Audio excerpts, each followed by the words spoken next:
The rain came down like a punishment. Cold. Relentless. Each drop a reminder that the night had turned against her, that everything she thought might happen, everything she'd dared to hope for, had been ripped away in front of hundreds of witnesses. Alara ran. Her bare feet slapped against the muddy forest floor, breath tearing from her lungs in ragged gasps that burned her throat. The ceremonial gown they'd given her, pale silver silk that was supposed to mark her as a participant in the rite, clung to her body now, heavy with rain and shame. It dragged at her legs, caught on branches, slowed her down. She wanted to tear it off, wanted to shed every piece of evidence that she'd been foolish enough to believe tonight would be different. That she would be different. That she mattered. Behind her, the bonfire's glow still lit up the sky, orange and gold against the storm-dark clouds. She could hear the drums, the chanting, the celebration continuing as though nothing had happened. As though she hadn't just been humiliated in front of the entire pack. As though her stepsister hadn't smiled that perfect, practiced smile and taken the one thing Alara had been promised since birth. Her place at the rite. Her chance to be seen. Her chance to be chosen. The forest swallowed her whole. Trees pressed in from all sides, their branches like skeletal fingers scraping at her arms, her face, her hair.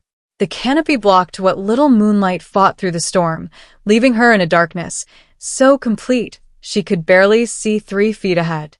It didn't matter. She knew these woods. She'd spent years walking them alone, learning their secrets, hiding in their shadows when the house became too suffocating and Vivian's laughter too sharp. Thunder cracked overhead, so loud it felt like the sky splitting open. Alara stumbled, her foot catching on an exposed root. She went down hard, hands slamming into the mud, the impact jolting up through her wrists and shoulders.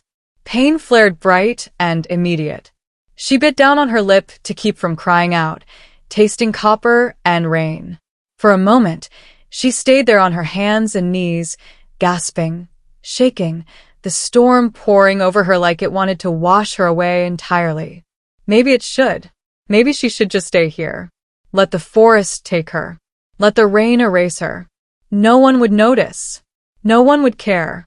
They were all back at the rite, watching Vivian spin and preen in the firelight, wearing the ceremonial marks that should have been painted on Alara's skin. Wearing the crown of moonflowers that should have been woven into Alara's hair. Standing in the sacred circle where Alara should have stood. Where her mother had stood 23 years ago. Where her grandmother had stood before that. The rite wasn't just some pack tradition. It was legacy. It was bloodline.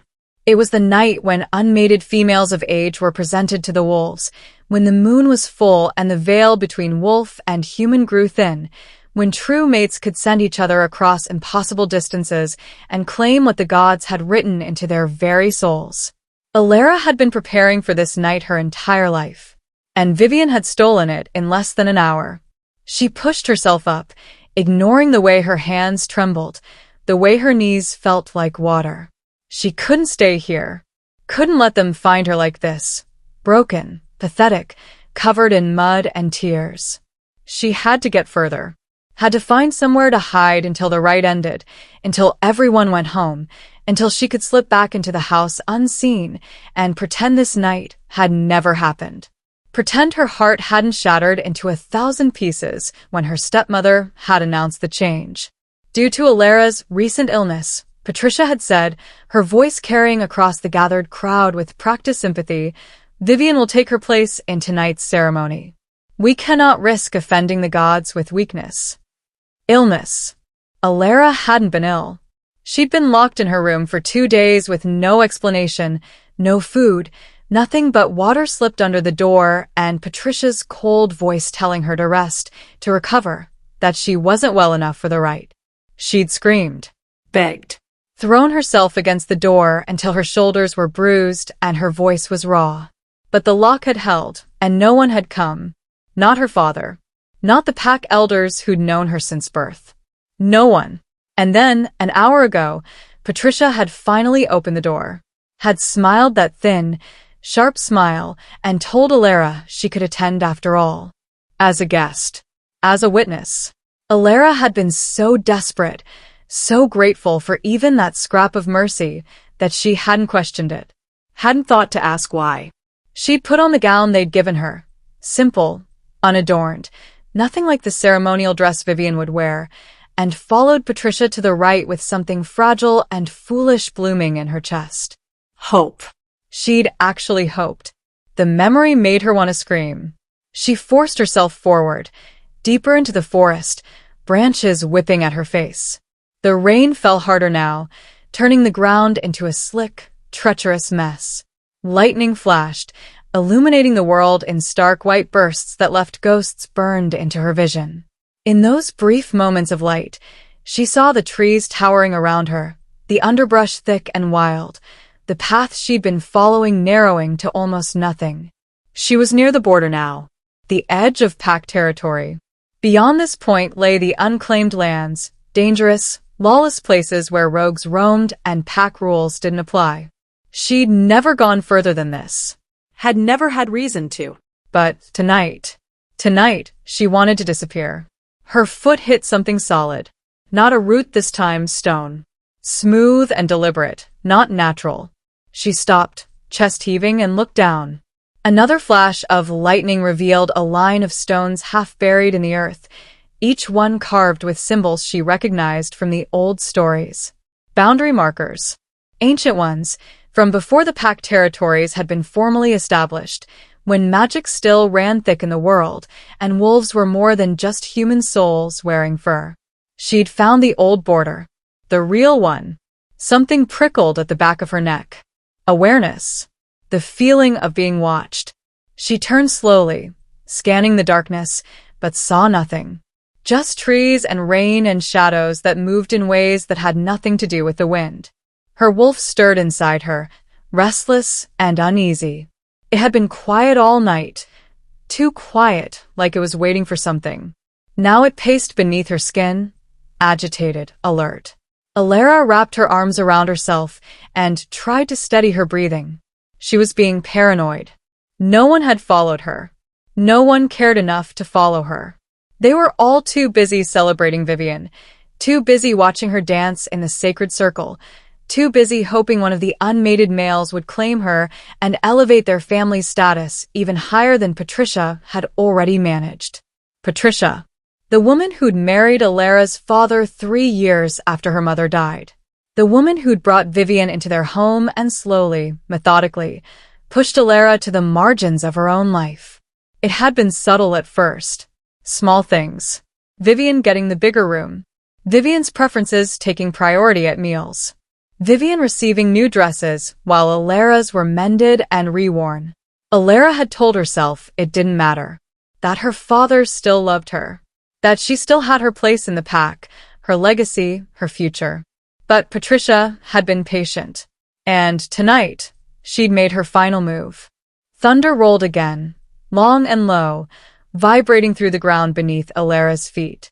She closed her eyes and tilted her face up to the rain, letting it wash over her, letting it cool the heat of humiliation that still burned in her cheeks.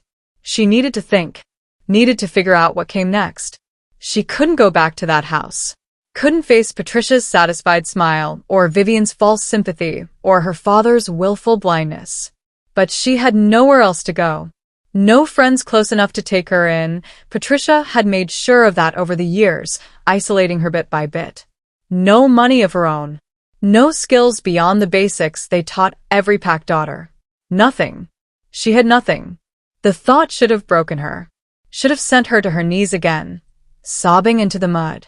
But something else rose up instead. Something hot and fierce and unfamiliar. It started in her chest, a warmth that spread outward, flowing down her arms and into her fingertips. Her wolf surged, suddenly alert, suddenly awake in a way it had never been before. What was this? Alara opened her eyes and looked down at her hands. For just a moment, less than a heartbeat, she could have sworn she saw light beneath her skin. Soft and silver, like moonlight made solid.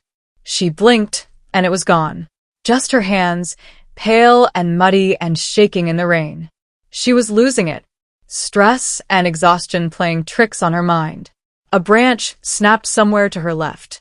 Alara's head whipped around, her heart launching into her throat.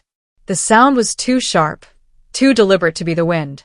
Something was out there, moving through the trees, coming closer. She backed up a step, then another, her mind racing. Rogues? They sometimes tested the borders, looking for weak points, for isolated wolves they could pick off. Or maybe it was someone from the pack, sent to find her and drag her back for what? More humiliation?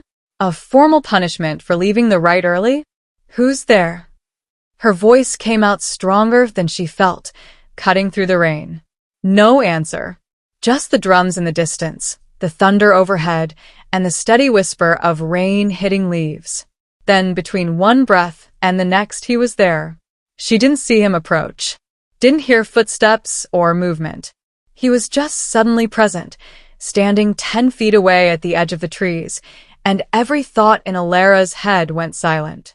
He was tall, taller than anyone she'd seen at the Rite, broad-shouldered and powerful in a way that made the air around him feel heavier. He wore black, all black, the kind of clothes that spoke of authority and wealth, a long coat that moved like water, boots that didn't belong in a muddy forest, a shirt that fit him like it had been made specifically for his frame. His face was partially shadowed, but she could see the strong line of his jaw, the sharp angle of his cheekbones, the way his dark hair was plastered to his head from the rain. And his eyes. Even in the darkness, even with the storm, his eyes found hers and held. They were pale gray or silver, she couldn't tell which, and they looked at her with an intensity that made her feel stripped bare. Seen. Completely, utterly seen in a way she'd never experienced. Her wolf went completely still. Not afraid. Not aggressive. Waiting. You're bleeding. His voice was deep, rough, like he hadn't spoken in hours. Maybe days. It sent a shiver down her spine that had nothing to do with the cold. Alara glanced down. Her hands were scraped raw from the fall, blood mixing with mud and rain. She hadn't even noticed. It's nothing. Nothing. He moved then, just a single step forward, but it closed the distance between them in a way that felt significant. Dangerous. You're alone in the border woods during a storm, bleeding and barefoot, wearing a gown that marks you as pack. That's not nothing. How did he know what the gown meant? Who was he? She straightened her spine, trying to summon some dignity despite the fact that she was soaked and shaking and probably looked half wild. I've fine. You don't need to. You ran from the Rite. It wasn't a question. Alara's breath caught. He'd been there. He'd seen. Somehow, in that crowd of hundreds, he'd noticed her. Noticed her leaving. Noticed enough to follow. Why do you care? The words came out sharper than she intended, defense mechanisms snapping into place. You don't know me. Something flickered across his face. Too fast to read, too complex to name. Don't I? Her heart was doing something strange in her chest. Racing and stumbling and forgetting how to beat properly. This wasn't normal. None of this was normal. Strange wolves didn't appear out of nowhere in the middle of storms. Didn't look at you like they could see straight through to your bones. Didn't speak in riddles that made your skin prickle with recognition you couldn't explain. I need to go. She took a step back, toward the boundary stones, toward the wild lands beyond. Not that way. His voice sharpened, and suddenly he was closer. Close enough that she could see the rain dripping from his hair, could smell pine and smoke and something else, something that made her wolf stir with interest. The unclaimed lands aren't safe. Especially not tonight. Nowhere's safe. The truth slipped out before she could stop it, bitter and raw. Not for me. His eyes narrowed. What happened? Everything. Nothing. Her entire life collapsing in the span of an hour. How could she even begin to explain? My stepsister took my place. The words felt like glass in her throat. At the Rite. It was supposed to be me in that circle. My bloodline, my legacy, my knight. And she just stepped in. Smiled for the crowd. Wore my mother's traditions like a costume. Lightning cracked overhead. So close she felt the electricity in the air, felt her hair lift and her skin tingle. In the burst of light, she saw his expression change. Saw something dark and furious move through those pale eyes. Your stepsister. He said it like he was tasting the words, testing them. Vivian. Alara's blood went cold. How do you know her name? I know a lot of things. He took another step, and now there was barely 3 feet between them. She should back up. Should run. Should do anything except stand here feeling like the air had turned thick and electric and impossible to breathe. I know this is the Crescent Falls Pack territory. I know tonight's Rite was supposed to present 3 females of age. I know one of them has a bloodline that traces back to the original founding families. He knew too much. Way too much for a stranger. Unless he wasn't a stranger. Unless he'd been at the Rite for a reason. Realization hit her like a physical blow. You're one of the visiting alphas. Every year, alphas from neighboring packs were invited to attend the Rite. It was tradition, politics, a way to strengthen alliances and create bonds between territories. Most of them were older, established leaders looking for advantageous matches for their sons or nephews. But some came themselves, still unmated, still searching, still hunting. He didn't confirm or deny it. Just watched her with those unsettling eyes, rain streaming down his face. What's your name?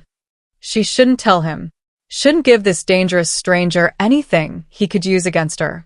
But her mouth opened anyway, her name falling out like he'd pulled it from her with invisible strings. Alara. The moment she said it, something changed in his expression. Shifted. Settled. Like he'd been waiting to hear it, like it confirmed something he'd already suspected. Alara. He repeated it slowly, carefully, like he was memorizing the shape of it. Then, so quiet she almost didn't hear it over the rain. There you are. What did that mean? There you are. Like he'd been looking for her. Like he'd found something he'd lost. She shook her head, trying to clear it, trying to think through the confusion and exhaustion and the strange pull she felt toward this man she didn't know. I should. You should get out of this storm. His tone left no room for argument. You're soaked through. Injured. In shock. I'm not in shock. You're shaking. She was. Her whole body trembling like a leaf, though she couldn't tell anymore if it was from cold or fear or something else entirely. He shrugged out of his coat in one smooth motion and held it out to her. The gesture was so unexpected, so at odds with the intensity of everything else, that she just stared at it. I don't need. Take it, Alara. The way he said her name did something to her. Made her wolf perk up, made warmth curl low in her belly, made her want to step closer instead of running away like every logical part of her brain was screaming at her to do. She took the coat. It was heavy and warm and smelled like him, that pine smoke mystery scent that made her head spin. She pulled it around her shoulders and felt instantly better, the shaking easing just slightly. There's a shelter nearby. He gestured deeper into the trees, away from both the Rite and the boundary stones. Old hunting cabin. Abandoned, but it's dry. How do you know that? I know these lands. That should worry her. Should send up red flags and warning bells. But she was so tired. So cold. So completely hollowed out from the night's disasters that she couldn't summon the energy to be appropriately cautious. And there was something about him. Something that made her wolf quiet and calm instead of afraid. Something that felt right in a way she couldn't explain and didn't want to examine too closely. Okay, she heard herself say. Show me. He nodded once, then turned and started walking. Not fast, not rushing her, but moving with a confidence that said he could navigate these woods blind. Alara followed, pulling his coat tighter, her bare feet somehow finding safe purchase on the treacherous ground. They walked in silence, the storm raging around them, the drums from the Rite growing fainter with each step. She should ask more questions. Should demand to know who he was, what he wanted, why he'd followed her. But the words wouldn't come. She was too focused on putting one foot in front of the other, too aware of his presence ahead of her, solid and real and utterly unlike anyone she'd ever encountered. True to his word, they reached a cabin within minutes. Small, half hidden by overgrown vines and moss-covered logs, but intact. He pushed open the door and gestured for her to go in first. Alara hesitated at the threshold. Last chance to run. Last chance to choose the known dangers over whatever this was. She stepped inside. The cabin was a single room, sparse but functional. A stone fireplace dominated one wall, a rough wooden table and chair sat in the center, and what looked like an old sleeping pallet was pushed into the corner. Dusty, abandoned but dry. Blessedly, perfectly dry. He followed her in and closed the door, shutting out the storm. In the sudden quiet, Alara could hear her own heartbeat, loud and erratic in her ears. There's wood. He moved to the fireplace, where someone had left a neat stack of logs at some point. I'll get a fire going. He worked quickly, efficiently, and within minutes flames were crackling to life, casting warm orange light across the small space. Alara stood near the door, dripping water onto the floor, still clutching his coat around her shoulders, watching him move with that same unsettling grace. When the fire was burning steady, he straightened and turned to face her. And for the first time, with firelight instead of lightning illuminating his features, she got a clear look at him. He was beautiful, in a way that was almost painful. Sharp features that looked carved from stone, a mouth that was firm and unsmiling, those pale eyes that seemed to see everything. But it wasn't just his face.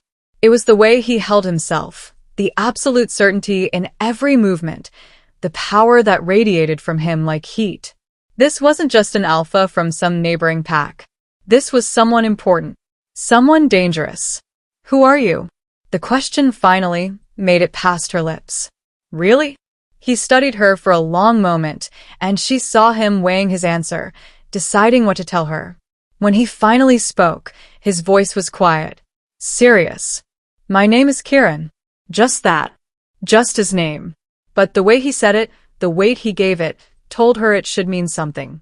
And somewhere deep in her bones, in the part of her that was pure wolf and instinct, it did. She just didn't know why yet. Kieran, she repeated, testing it. It felt right in her mouth. Too right. And you're Alara. Daughter of Marcus. Granddaughter of Helena. Direct descendant of the Crescent Falls founding bloodline. He recited the facts like he'd memorized them, like they mattered to him. How do you know all that? Because I came to the right for you. The world tilted. Alara grabbed for the edge of the table to steady herself, her mind reeling. For her, that was impossible. She'd never met him before. Never even seen him at any of the pack gatherings or alliance meetings. How could he have come for her specifically? Unless… Oh gods. The mate pull, she whispered. You scented me? His jaw tightened. From the moment I arrived in your territory. That wasn't how it was supposed to work. The Rite existed specifically because scenting true mates was difficult, uncertain, something that required proximity and the right conditions and the moon's blessing. You didn't just smell someone from miles away and know. Did you? That's impossible. Is it? He moved closer, and she found herself backed against the table with nowhere to go. He stopped just before crowding her, his presence enormous in the small space. When I crossed into Crescent Falls lands 3 days ago, your scent hit me like lightning. Wild honey and summer rain and something else, something I've never encountered before. I followed it straight to your pack house. 3 days ago. 3 days ago was when Patricia had locked her in her room. I watched the preparations, Kieran continued, his voice low and intense. Saw them painting the ceremonial marks, weaving moonflower crowns, setting up the sacred circle. And I waited because I knew you would be there. But I wasn't. Bitterness flooded back, sharp and acidic. Vivian was. I know. Something dark flickered across his face. I stood in that crowd tonight and watched a stranger step into the circle wearing your flowers, bearing your marks, and the wrongness of it. He stopped, seeming to struggle with words. My wolf nearly lost control. Alara's breath came shallow and fast. This was too much. Too intense. She didn't even know this man, and he was talking about mate bonds and losing control, but then I caught it again, he said softly. Your scent. Faint, nearly lost under the smoke and the crowd, but there. I turned and saw you at the edge of the gathering, half hidden in shadow, wearing that plain dress and looking like your heart was breaking. She had been. It had been. And I knew, Kieran said, and now he did close the distance, one hand coming up to cup her face with a gentleness that contradicted everything about his intensity. His palm was warm against her cold skin, his thumb brushing her cheekbone with devastating tenderness. I knew I'd found you. Alara's eyes burned with tears she refused to let fall. This couldn't be real. Things like this didn't happen to her. She didn't get miracle rescues and fated mates and powerful strangers who followed her into storms. She got forgotten, replaced, left behind. You don't know me, she whispered. You don't know anything about me. Then tell me. His other hand came up, framing her face, tilting it so she had no choice but to meet his eyes. Tell me everything. Tell me why you ran. Tell me what they did to you. Tell me. Why do you care? The words burst out of her, desperate and confused and aching. You could have anyone. You're clearly someone important, someone powerful. Why would you follow me? Why would you want? You. The single word cut through her spiral like a blade. I want you. My wolf knows you, recognizes you. Even if you don't feel it yet, even if this is too fast and too much, I need you to know, I didn't come to that right looking for just anyone. I came because something led me to your territory, because your scent called to me from miles away, because the moment I saw you, everything in me said mine. The tears spilled over then, tracking hot down her cheeks. She didn't understand this. Didn't understand how the worst night of her life had somehow twisted into this moment, standing in a forgotten cabin with a stranger who looked at her like she was something precious. I don't even know what you are, she managed. What pack you're from? Kieran's expression shifted, became carefully neutral. I'm from the Northern Territories. The Northern Territories. The words hung in the air like a bomb. There was only one pack in the Northern Territories that mattered. Only one alpha whose name was spoken with equal parts respect and fear across every pack land from coast to coast. No, el Arabrid. You can't be the Alpha King. He said it quietly, confirming what her racing mind had already concluded. Yes, the Alpha King.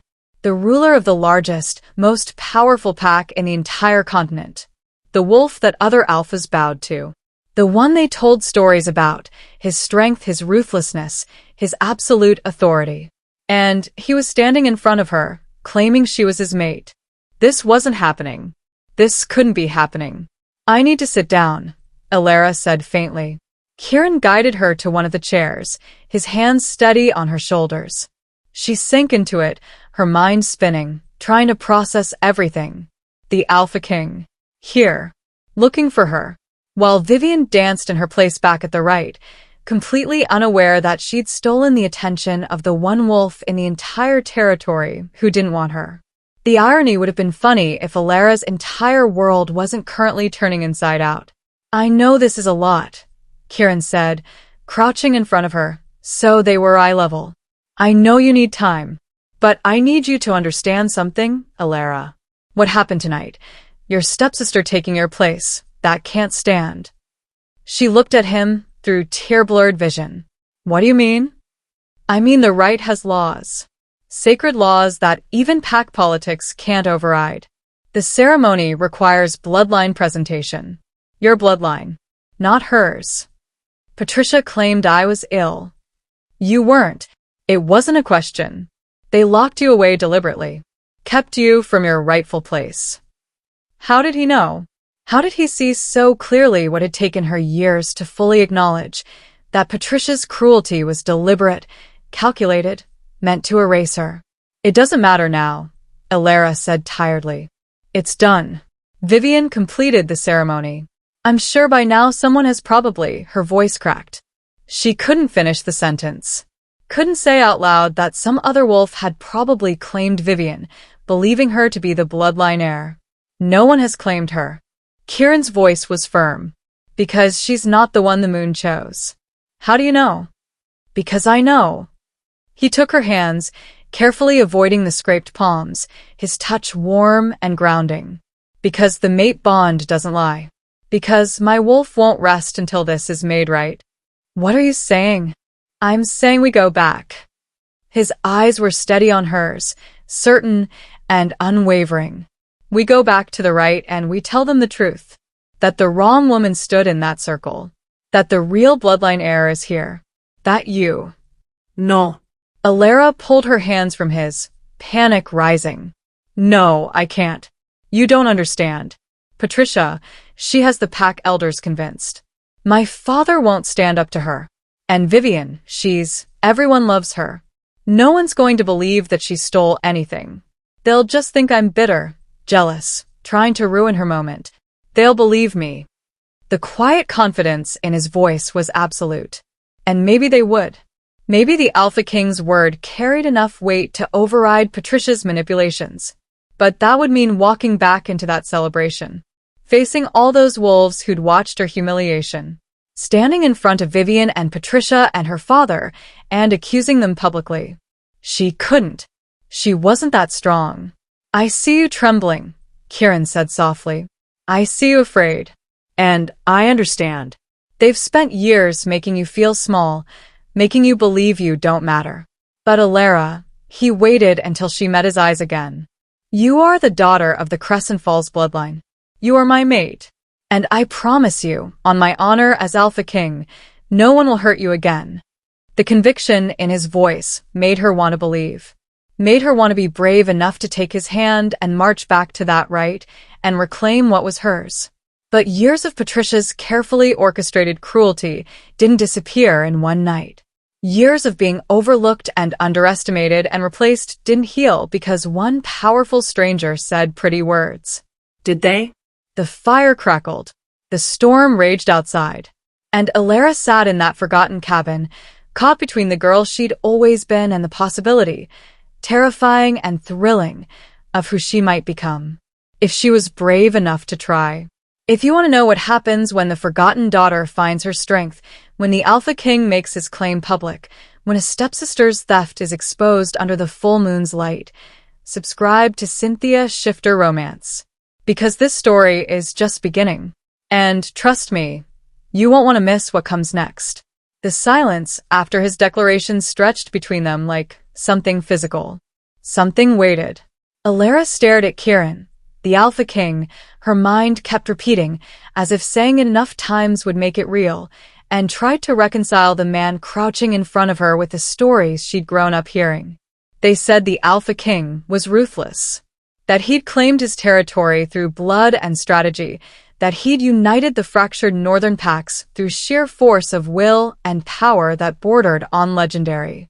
They said he was cold, calculating, more wolf than man sometimes. That he'd never taken a mate because no one could match him, because he didn't need the weakness of emotional bonds. But the man looking at her now, with firelight catching in his pale eyes and rain still dripping from his dark hair, didn't look cold. He looked conflicted, like he was fighting some internal battle she couldn't see, warring with himself over something that had nothing to do with her and everything to do with whatever demons he carried. Alara pulled his coat tighter around herself, suddenly aware of how exposed she felt under his gaze. Not physically, though the wet ceremonial gown clung to her in ways that would have been embarrassing if she had the energy to care, but emotionally.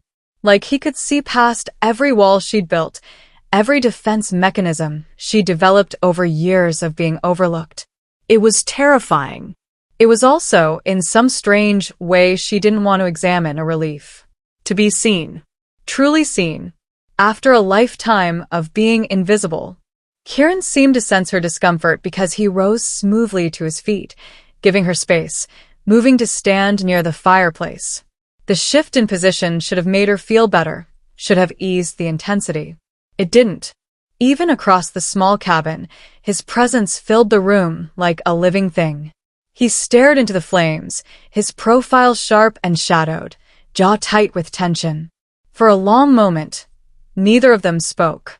Then, quietly, almost too quiet to hear, "I wasn't supposed to come here." Alara blinked. That wasn't what she'd expected him to say. What?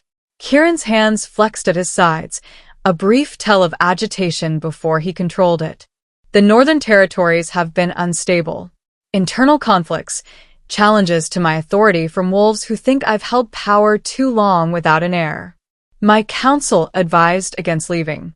Said it was too dangerous, that my enemies would see any absence as weakness. She didn't understand why he was telling her this. Didn't understand what it had to do with. But I couldn't stay away. He turned to face her then, and the rawness in his expression made her breath catch. 3 days ago, I woke from a dead sleep with your scent in my lungs and the absolute certainty that if I didn't find you, I would lose something irreplaceable. Something essential. The mate bond. That's what he was describing. The pull that was supposed to be subtle, gentle, a slow recognition. Not this overwhelming compulsion that had dragged an alpha king away from his territory during a crisis. I told my council I'd be gone 2 days. That I was investigating a potential alliance with Crescent Falls. His laugh was bitter, self-deprecating. They knew I was lying. I've never been good at lying. But they couldn't stop me. No one could. Because my wolf had already decided. Alara's own wolf stirred at his words, responding to something in his tone, in the admission of vulnerability. She pushed it down, trying to stay focused. So you came here. To the right. I came to find you. He moved closer, not crowding but deliberate, his eyes never leaving hers. I'd already learned your name, your bloodline. I knew you'd be presented tonight. I thought. He stopped, something painful flickering across his features. I thought it would be simple. I'd see you in the ceremonial circle. Our eyes would meet. The bond would snap into place for you the way it had for me. And then I'd claim you in front of the gathered packs and take you home. Simple. As if anything about mate bonds was ever simple.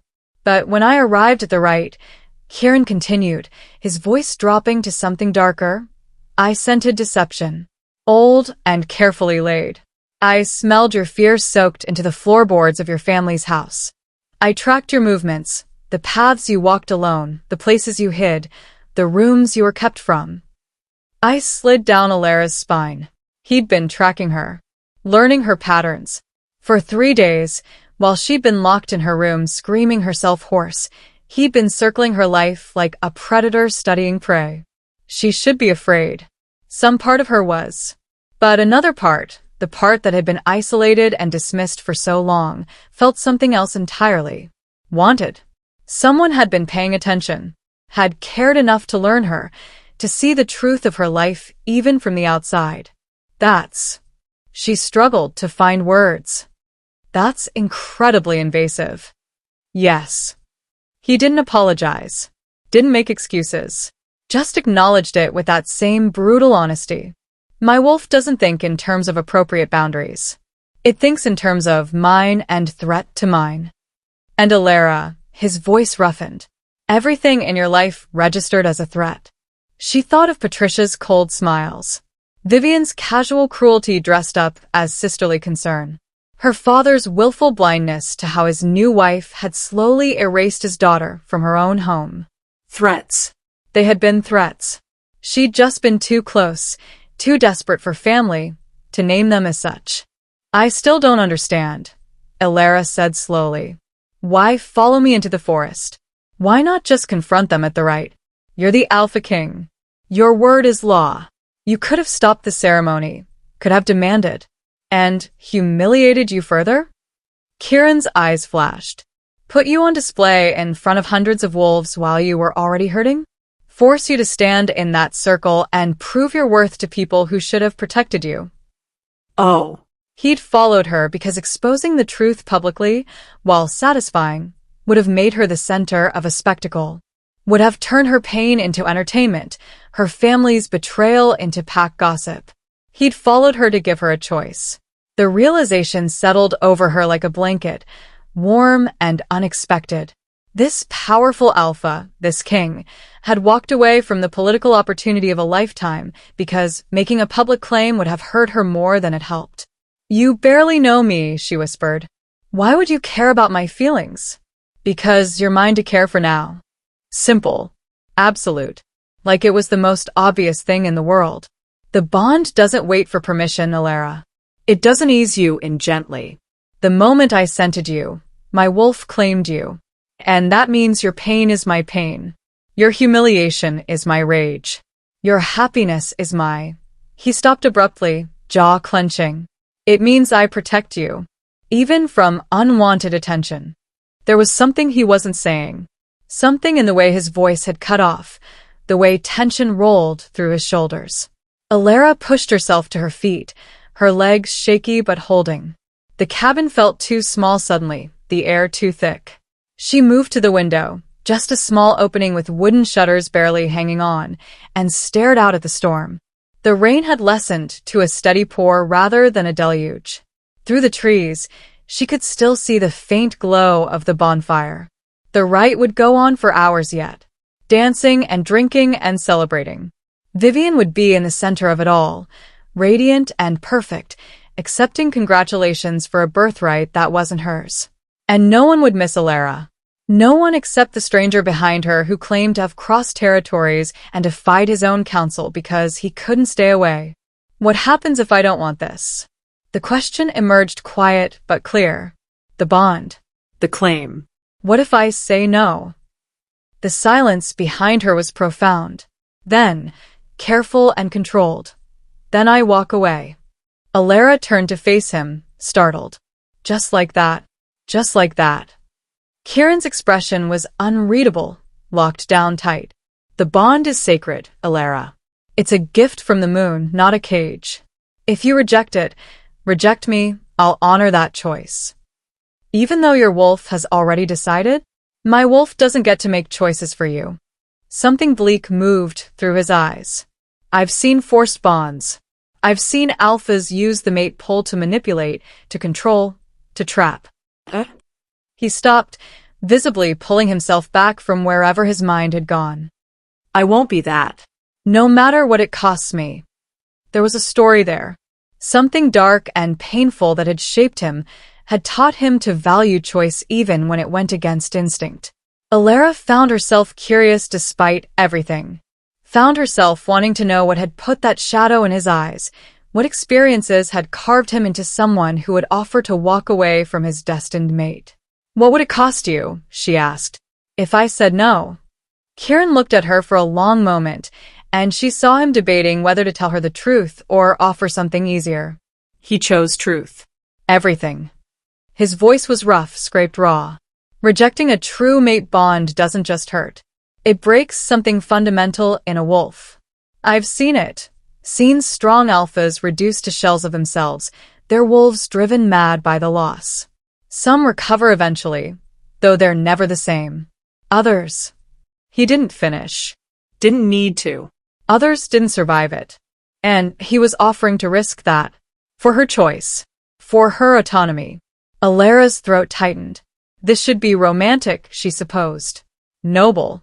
The powerful alpha willing to sacrifice himself for her freedom.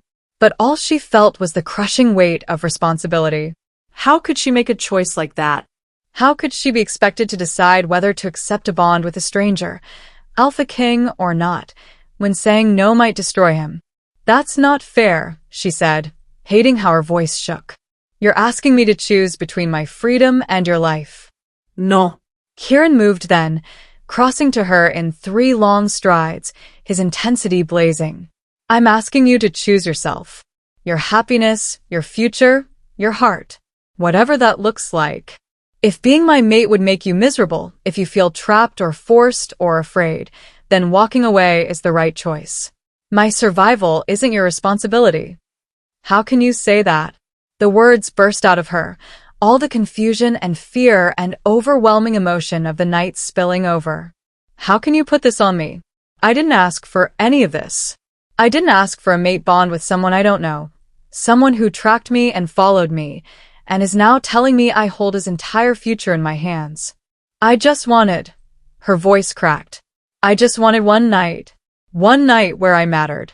Where I got to stand in that circle like my mother did, like my grandmother did, and be part of something bigger than myself. That's all I wanted. And even that was stolen from me. The tears came again, hot and furious and unstoppable. She turned away from him, mortified to be breaking down like this, unable to stop the sobs that tore from her chest.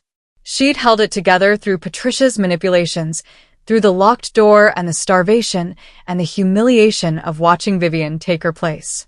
She'd held it together through running in the storm, through falling in the mud, through discovering that the Alpha King himself had somehow become entangled in her disaster of a life. But this, the sheer unfairness of it all, finally broke her. Strong hands settled on her shoulders from behind. Gentle, grounding. I know, Kieran said softly. I know it's not fair. I know you didn't ask for this. And I'm so sorry, that your night was stolen, that you've been hurt by people who should have loved you, that I've added to your burden instead of easing it. Alara shook her head, unable to speak through the crying. His hands slid down her arms slowly, giving her time to pull away if she wanted. She didn't. When he reached her hands, he turned her carefully to face him and pulled her against his chest in an embrace that was nothing like she'd expected. It wasn't possessive or demanding. It was simply there, solid and warm and steady, an anchor in the chaos. And God's help her, she sank into it. She buried her face in his shirt, still damp from the rain but warm from his body heat, and let herself cry. Let out all the pain and anger and grief she'd been holding back for years. He didn't try to shush her or tell her it would be okay, or offer empty platitudes. He just held her, one hand stroking her hair in a rhythm that was probably meant to be soothing but felt more like he needed to touch her, needed the contact as much as she did. Minutes passed. Maybe longer. Time felt strange and elastic in that small cabin with the fire crackling and the storm outside, and this impossible man holding her like she was something precious. Eventually, the sobs subsided into hiccups, then into shaky breathing. Alara became aware of how she must look, tear-stained and mud-streaked and pathetic. She tried to pull back, to put distance between them, but Kieran's arms tightened fractionally. Stay, he murmured against her hair. Please. Just stay. There was something in his voice, a need that matched her own, like he was the one drowning and she was the anchor. So she stayed.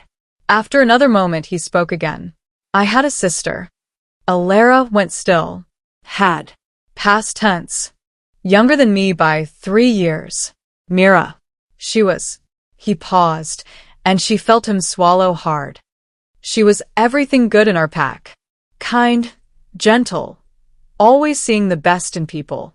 When our father died and I became Alpha King at 22, she was the only one who didn't look at me with fear or calculation. She just saw her brother. Alara's heart clenched. She knew where the story was going, could feel the grief in every word. She found her mate when she was 19, a wolf from one of the subordinate packs. He seemed perfect, attentive, devoted, everything she'd dreamed of. I approved the bond.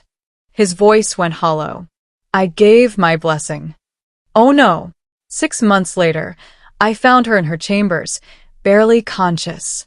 He'd been using the mate bond to control her, to isolate her, to break down her will, to make her completely dependent on him. And when she'd finally tried to fight back, tried to reject the bond, Kieran's whole body was rigid now, vibrating with barely controlled fury. He nearly killed her. Kieran. I executed him myself. Flat. Emotionless. The voice of an Alpha King delivering justice. In front of the entire pack. Made it clear that force bonds, that using the mate pull to manipulate or harm, was punishable by death in my territory. Alara pulled back enough to look up at him. His face was carved from stone, eyes distant, lost in memory. Mira survived, he continued. But the damage was done. The forced rejection had shattered something in her wolf. She lived another year, but she was never the same. And then one morning, I found her in the gardens. She'd just stopped. Her heart gave out. The healer said it was the bond break, that it had been slowly killing her all along. I'm so sorry. The words felt inadequate, too small for the magnitude of his loss. I swore that day I would never use a mate bond as a weapon.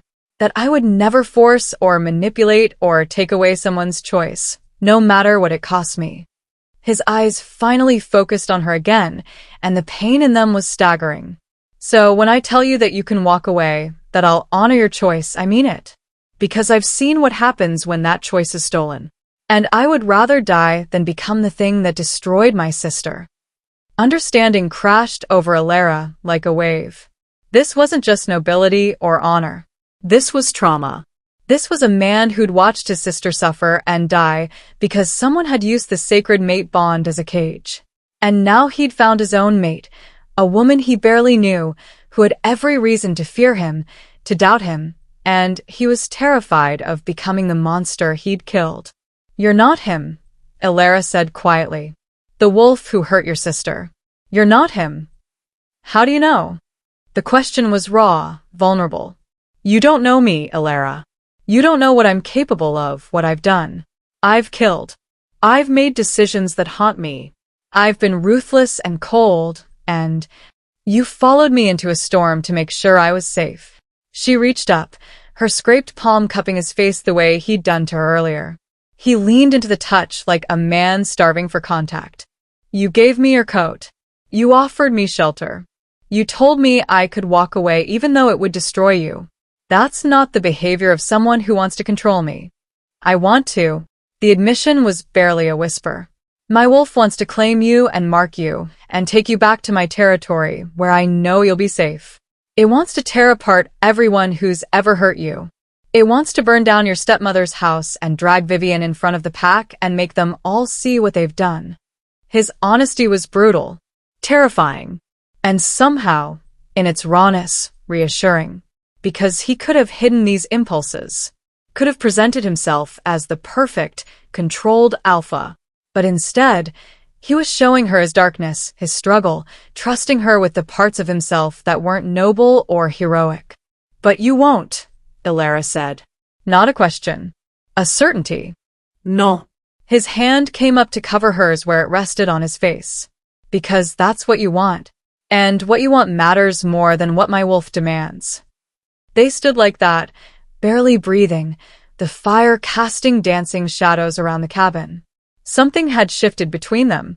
Some wall had come down, leaving them both exposed and uncertain and connected in a way that had nothing to do with mystical bonds and everything to do with two people choosing to be vulnerable. Alara's mind was still spinning, still trying to process everything that had happened in the last few hours. But beneath the chaos, beneath the fear and confusion, something else was growing. Curiosity. Interest. The fragile beginnings of trust. She didn't know if she was ready to accept a mate bond. Didn't know if she could handle the intensity of what Kieran was offering. But she knew, with absolute certainty, that she didn't want him to leave. Not yet. Not when he looked at her like she was the answer to a question he'd been asking his whole life. I need time, she said finally, to think, to process, to figure out what I want. Kieran nodded immediately, relief flickering across his features. Of course. Take all the time you need. But I'm not saying no. The words felt important. A commitment, even if it wasn't the full bond acceptance he wanted. I'm not rejecting you. I need to understand this. Understand you. Understand what a life with you would mean. That's all I ask. His thumb stroked across her knuckles, a gentle, repetitive motion. A chance. That's all I'm asking for. A chance. Alara could give him that. Could give herself that. Because standing here in this cabin, with the storm raging outside and the warmth of the fire at her back, she realized something that should have terrified her, but instead felt almost like hope. For the first time in her life, someone was choosing her first. Not Vivian. Not the perfect, favored daughter with the charming smile and the easy grace. Her. The forgotten one. The rejected one. The girl who'd spent her whole life being told she wasn't quite good enough. The Alpha King had crossed territories for her, had walked away from political advantage for her, had offered her his heart, and then immediately given her the power to destroy it. That meant something. It had to mean something. There's still the matter of the right, Kieran said after a moment, his voice careful. Vivian's standing in your place. The false presentation to the gathered packs. Right. Because her personal crisis was also a violation of sacred law. Alara pulled away from him reluctantly, moving back to the chair to sit before her shaking legs gave out. Her mind was starting to work again, moving past the emotional overwhelm to the practical problems. If we expose what Patricia did, it'll cause chaos, she said slowly, thinking it through. The pack elders will have to acknowledge they were deceived. My father will have to answer for why he allowed it. Vivian will be humiliated. Yes. Kieran leaned against the wall, watching her process. But it's also justice. You have a right to your heritage, your traditions. What was done to you was wrong. It was wrong. Alara knew that. But there was a difference between knowing something was wrong and being ready to fight for what was right. All her life, she'd been taught to be quiet, to not make waves, to accept what she was given and be grateful for it. The thought of standing up in front of the entire pack, of calling out Patricia and Vivian publicly, of demanding her place, it felt impossible. It felt like something a different person would do. Someone brave and strong and certain of their worth. Someone she wasn't sure she could be. But maybe, whispered a small voice in the back of her mind, maybe with the Alpha King at her side, she could try. I don't know if I can do it, she admitted. Face them all. Stand up to Patricia. You don't have to decide tonight. Kieran's voice was gentle but firm. The right will end at dawn. We have hours yet. You can rest, recover, and when the sun rises... He paused. Then we figure out what comes next. Together. Together. The words settled over her like a promise. Alara looked at this man, this stranger who somehow wasn't a stranger anymore, and felt the weight of destiny pressing down on both of them. She didn't know what the morning would bring. Didn't know if she'd find the courage to reclaim what was stolen or if fear would win again. But for the first time in years, she wasn't facing it alone. And that, more than anything else, felt like the beginning of something that could change everything. The fire had burned down to embers by the time Alara's breathing had steadied enough for her to think clearly. Kieran had moved to the far side of the cabin, giving her space, though she could feel his attention on her like a physical weight. Watching. Waiting. Not pushing but present. She should probably say something. Break the silence that had settled between them like fog. But her mind was elsewhere now, pulled back by invisible threads to memories she'd spent years trying to bury. The cabin walls seemed to fade, replaced by older walls. Familiar ones. She'd been 7 years old the first time it happened. The memory rose unbidden, sharp-edged and crystalline despite the years. She'd been in the garden behind her family's house, the one her mother had planted before she died. Roses and moonflowers and night-blooming jasmine that filled the air with sweetness after dark. Alara had been there because it was the only place she could still feel her mother's presence, still imagine her voice humming those old lullabies while she tended the flowers. It had been a good day. Her father had smiled at breakfast. The pack children had let her play their games without the usual whispers and sidelong glances. For one perfect afternoon, Alara had felt normal. Wanted. Then Thomas Reed had shoved her into the fountain. She couldn't even remember why now. Some childish dispute over a toy or a game. What she remembered was the shock of cold water, the weight of her dress dragging her down, the moment of panic when she couldn't find the surface. And then the heat. It had started in her chest, a warmth that spread outward like sunrise, filling her limbs with tingling energy. The water around her had begun to glow, faint at first, then brighter, then so bright she had to squeeze her eyes shut against it. When she'd burst from the fountain, gasping and confused, steam had risen from her skin in visible waves. The other children had screamed. Not playful screams. Terror screams. because the water in the fountain had turned to ice in the space of a heartbeat, frozen solid despite the summer heat. And Alara's hands, her small, 7-year-old hands, had been glowing with silver light that looked like captured moonbeams. Her father had come running, had seen her standing there dripping and glowing, had seen the ice and the frightened children and the way the very air around his daughter seemed to shimmer with power. She'd never forgotten the look on his face. Not anger, not concern. Fear. Pure, undiluted fear of his own child. Alara pulled herself back to the present, her hands clenched in the fabric of Kieran's coat. The memory left a bitter taste in her mouth, familiar as an old wound that never quite healed. That had been the first incident, not the last. After that day, things had changed. Her father had called in the pack elders, the healers, even a traveling scholar who specialized in ancient bloodlines. They'd examined her, tested her, asked endless questions about what she'd felt, what she'd done, whether she could control it. She couldn't. The power, whatever it was, came and went like the tide. Sometimes it lay dormant for months, quiet and forgettable. Other times it surged without warning, triggered by strong emotions she was too young to regulate. When she was 8, she'd gotten angry at a bully and accidentally frozen the entire classroom, leaving 24 children shivering for an hour before the ice melted. When she was 10, she'd cried at her mother's grave, and the moonflowers had bloomed out of season, covering the headstone in silver-white blossoms that glowed in the dark.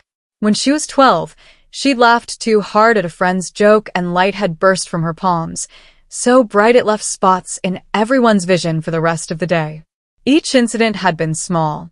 Harmless, really, in the grand scheme of pack politics and territorial disputes. But they'd been witnessed, recorded, whispered about. The elders had started using words like unstable and unpredictable. They talked about bloodline mutations, about how certain genetic lines carried gifts that skipped generations, how Alara's mother had been powerful but controlled, how clearly that control hadn't passed down. Her father had grown distant. Not cruel, never cruel, but afraid. Afraid of what she was, what she might become, what damage she might cause if her power ever fully manifested. He'd started watching her like she was a stranger, a threat. And Alara had learned to make herself small, to suppress every emotion, to control every reaction, to never, ever let the power surface again. For 3 years, she'd succeeded. 3 years of perfect behavior, of being quiet and careful and controlled. 3 years of proving she wasn't dangerous, wasn't a threat, wasn't the monster the pack whispered she might become. And then her father had married Patricia. Alara shifted in the chair, pulling her knees up to her chest, making herself smaller even now. The cabin felt too exposed suddenly, like the walls couldn't quite keep out the memories clawing at her mind. Patricia had been perfect, beautiful, composed, from a well-respected pack with strong alliances. She'd mourned with appropriate sadness for Alara's mother, while making it clear she would never try to replace her. She'd been kind to Alara in those early days, gentle even, understanding about the girl's grief and confusion. Alara had wanted so desperately to believe it was real. She'd been 15 and aching for a mother figure, for someone to fill the hole her mother's death had left. She'd tried so hard to be the daughter Patricia wanted, to be grateful and helpful and normal. It had taken 6 months for the mask to slip. Small things at first. A comment about how Alara's table manners needed work. A suggestion that her dresses were unflattering. A subtle redirection when Alara tried to speak at pack gatherings, Patricia's gentle voice cutting in with what my daughter means to say is. Vivian had arrived a year into the marriage, Patricia's daughter from her first mate, who died in a border dispute years before. 16 years old, beautiful and charming, and everything Alara wasn't. She'd swept into the house like a summer storm, claiming space and attention with an ease that had seemed almost magical. Everyone had loved her instantly, including Alara's father. The old man had lit up around Vivian in ways he never did with his own daughter anymore. She made him laugh, made him forget for brief moments about the strange, powerful girl he'd sired and didn't quite know how to love. And Patricia had encouraged it, had positioned Vivian as the ideal daughter, the one who didn't carry dangerous power or unpredictable magic, the one who could be trusted. The comparison had been unspoken but constant. Vivian eats with such grace. Vivian knows how to speak to the elders. Vivian would never lose control like that. Vivian is exactly what a pack daughter should be. Alara had tried harder, had made herself even smaller, even quieter, even more controlled. It hadn't mattered, because Patricia hadn't just been cruel for cruelty's sake.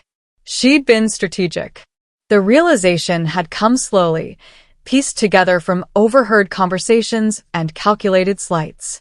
Patricia knew about Alara's power, had researched it, studied it, understood exactly what it meant. And she'd recognized it for what it was, a threat to her plans. Because Alara wasn't just some minor pack member with a genetic quirk. She was the last direct descendant of Helena Moonshadow. The name still carried weight, even 23 years after her grandmother's death. Helena had been legendary, a wolf of such power and wisdom that 3 neighboring packs had unified under her leadership. She'd been the one to establish the Rite in its current form, to create the sacred laws that governed mate bonds and pack alliances. She'd been touched by the moon goddess herself, or so the stories went. And she'd carried a gift that had been passed down through her bloodline for generations. Silver flame. Not real fire, something older, stranger, more primal. The manifestation of pure lunar power, the physical expression of the moon's blessing. It could freeze or burn, heal or harm, depending on the wielder's intent. In the right hands, it was a gift that could unite packs, could bring prosperity and peace. In the wrong hands, well, the elders had made their opinions on that very clear.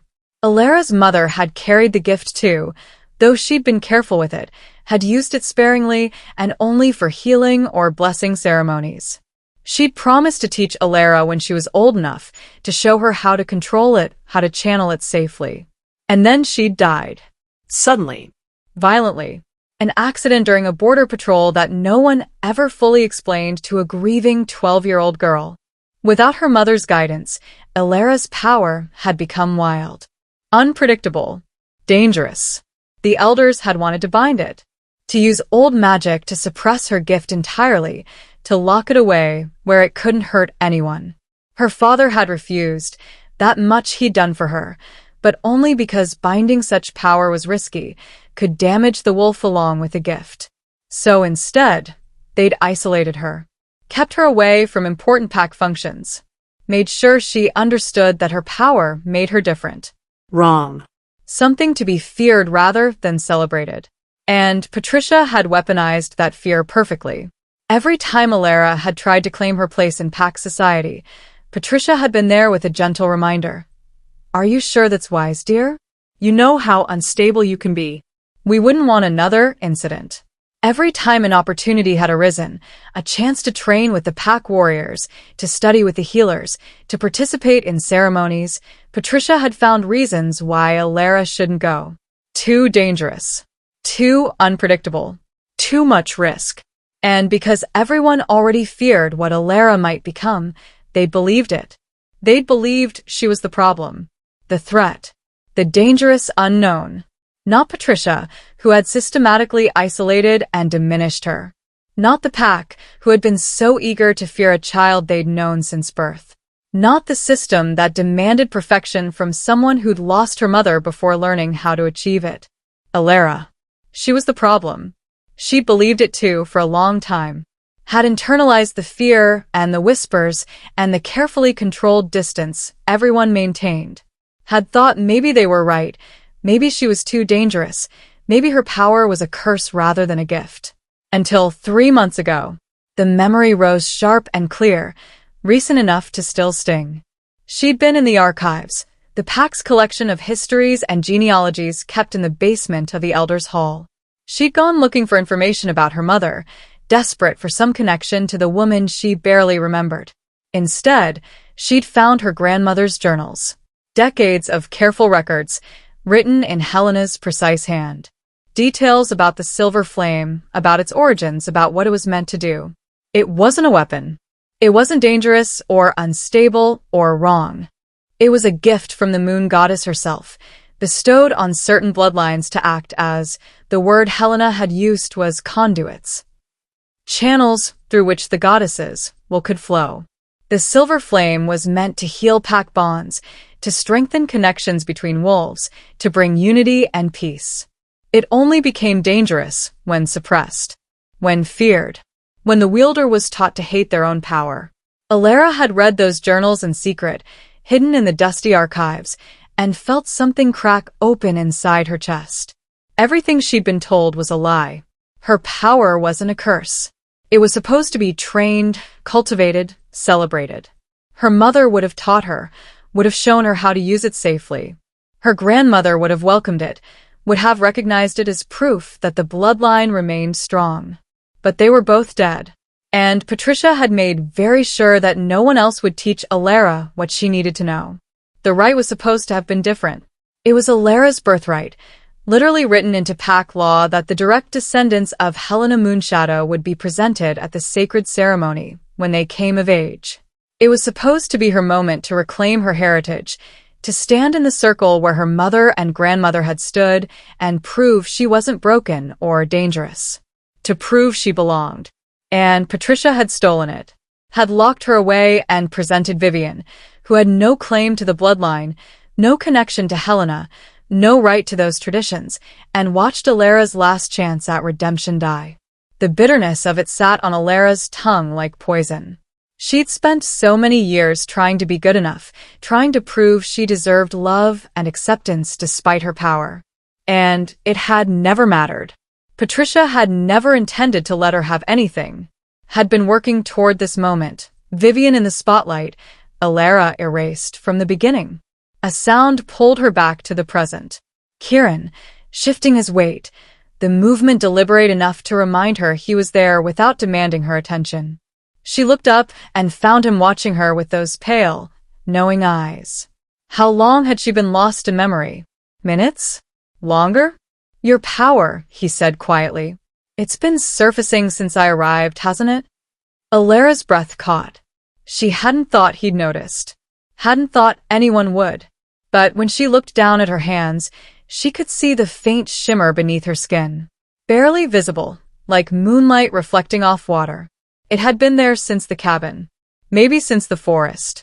Maybe since the moment Kieran had appeared and looked at her like she mattered. The silver flame, responding to strong emotion. To hope. She should be terrified. Should be trying to suppress it before it became visible, before it did something unpredictable. But she was so tired of being afraid of herself. I can't control it, she whispered. I never learned. My mother died before she could teach me, and no one else would. The elders said it was too dangerous, that I needed to keep it buried. But it keeps coming back, keeps trying to surface, and I don't. Her voice broke. I don't know what I am. What this makes me. Kieran moved then, crossing to her in 3 long strides and kneeling in front of her chair. He didn't touch her, but his presence was grounding, solid. You're the last daughter of a legendary bloodline, he said, voice firm. You carry a gift that was given by the moon goddess herself. You're powerful and rare and exactly what you're supposed to be. The pack doesn't see it that way. The pack is wrong. No hesitation. Absolute certainty. I've traveled through dozens of territories, Alara. I've met hundreds of wolves with gifts and powers. And I've learned that the ones who get feared, who get suppressed and isolated and told they're dangerous, they're usually the ones with the most potential. Because power that can't be controlled by others is power that threatens the status quo. The words settled over her like a revelation. Patricia hadn't isolated her because she was dangerous. Patricia had isolated her because she was powerful. Because a fully trained, confident Alara with command of her silver flame would have been impossible to manipulate. Would have had the pack's respect, the elder support, a position of authority that Patricia could never touch. So she'd made sure that Alara never learned, never grew into her power, never became the threat she could have been. I hate her, Alara whispered. The admission felt dangerous, like speaking it aloud might make it too real. I've tried so hard not to. Tried to be understanding, to see her side, to believe she was just doing what she thought was best. But I hate her. For what she's taken. For what she's made me believe about myself. Good. Kieran's eyes blazed. Hate is honest. Hate means you're done pretending this was anything but what it was, systematic, deliberate cruelty designed to break you. The validation should have felt wrong. Should have felt like giving in to darkness. Instead, it felt like permission to finally acknowledge the truth. She'd been abused, gaslit, isolated and diminished by someone who'd pretended to care while slowly destroying her from the inside out.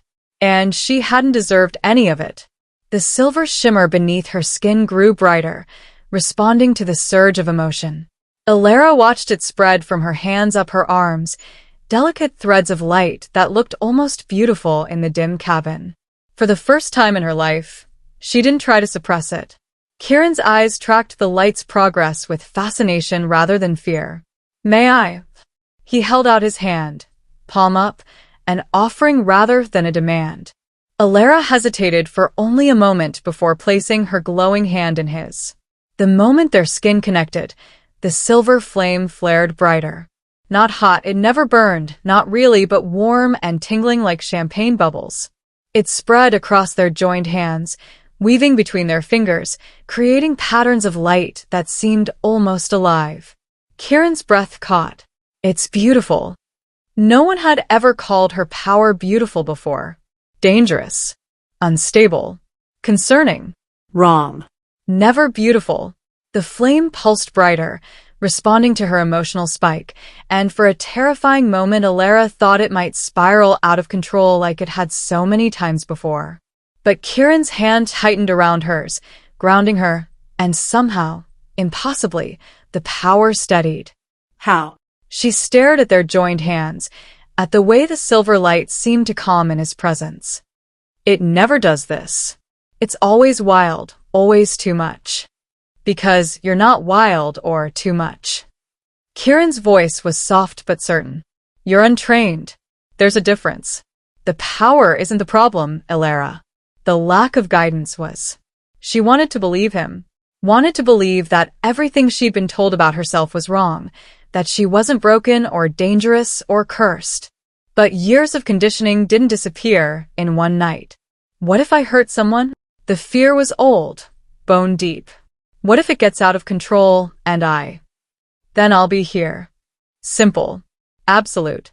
Whatever happens, however this power manifests, you won't face it alone.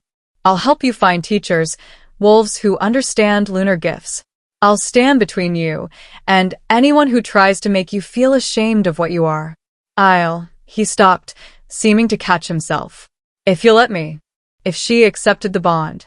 If she chose him. It always came back to that choice. But for the first time, Alara found herself wondering if maybe that choice wasn't as impossible as she'd thought. Because Kieran didn't look at her power with fear. Didn't flinch away from the silver flame or warn her to control it. He looked at it, at her, with something that looked almost like reverence. Like she was exactly what he'd been searching for. The silver light between their hands pulsed once more, then slowly faded, sinking back beneath her skin. But the warmth of it remained, settled in her chest like a promise. She had power. She had worth. She had a mate who looked at her like she hung the moon. And tomorrow, when the sun rose and the rite ended, she would have to decide what to do with all of it. Whether to stay small and safe and invisible like she'd been taught, or to finally step into the light and claim what was hers. The thought was terrifying. It was also, for the first time in years, thrilling. The storm had gentled to a whisper by the time Kieran rose to his feet, his eyes fixed on the cabin's single window. The rain still fell, but softer now, more mist than downpour. Through the trees, the sky was beginning to shift, not toward dawn yet, but toward that deep velvet darkness that came in the hours before sunrise, when the moon reigned absolute and the world held its breath. Alara watched him from her chair, her hand still warm from where his had been. The silver flame had retreated but not disappeared, humming beneath her skin like a second heartbeat. She could feel it more clearly now than she ever had before, as if acknowledging it, accepting it instead of fearing it, had somehow brought it closer to the surface. Or maybe it was him. Something about Kieran's presence seemed to amplify the power, to call it forth without triggering the panic that usually sent it spiraling out of control. Like his wolf recognized hers, recognized the gift she carried, and told it that it was safe to emerge. The thought should have worried her. Should have set off alarm bells about losing control, about the danger of letting her guard down. It didn't. Kieran turned from the window, his expression thoughtful, distant, like he was working through some internal calculation. When he spoke, his voice carried a weight that made the air feel heavier. The boundary stones you crossed earlier. The old ones with the symbols. He paused, watching her carefully. Did you recognize any of the markings? Alara frowned, pulling the memory forward. She'd been so panicked, so focused on running, that she hadn't paid much attention. Just old carved stones, half buried, the kind of ancient markers that dotted the forests throughout Pact territories.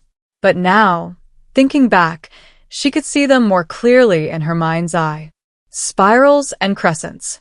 Lines that intersected in patterns that looked almost like constellations. And something else, a symbol she'd seen before, but couldn't quite place. A circle with a flame in its center, surrounded by 12 points like a compass rose. Or like the phases of the moon.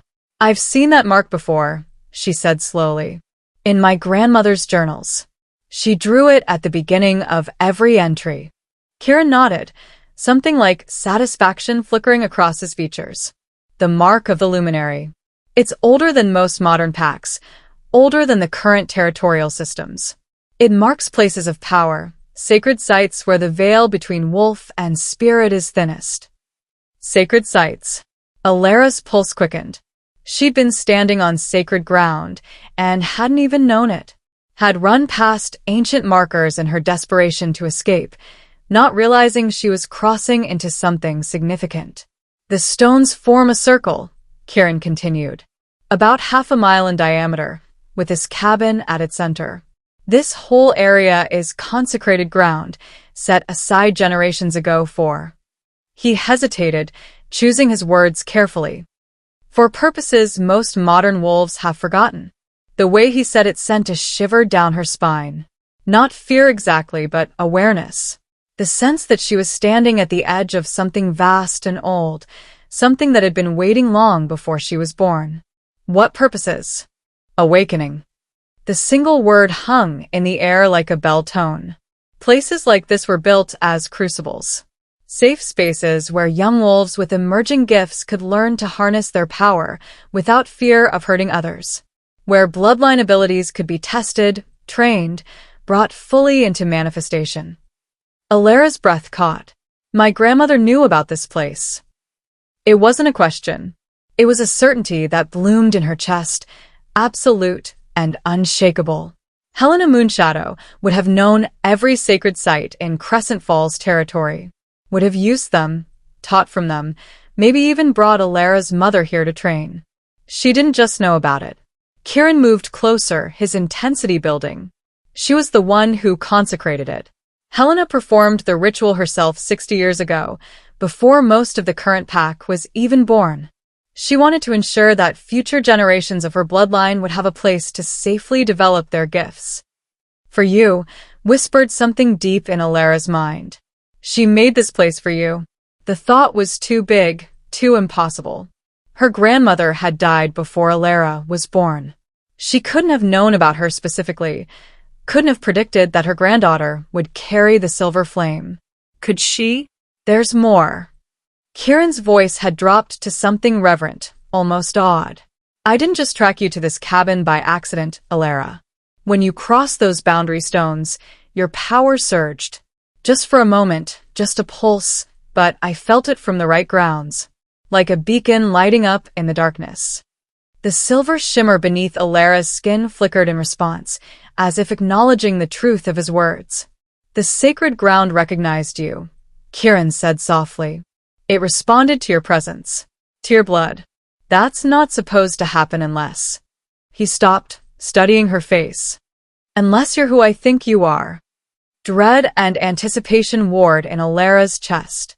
And who do you think I am? The one Helena was waiting for. He said it with quiet certainty. The prophecy she recorded in her final journals. The child of the flame who would come when the bloodline needed her most. Prophecy. The word landed like a stone in still water, sending ripples through everything Alara thought she understood about herself. She shook her head, pushing to her feet, suddenly unable to sit still. There's no prophecy. I read her journals. There was nothing about. Did you read all of them? Kieran's eyes were sharp, knowing.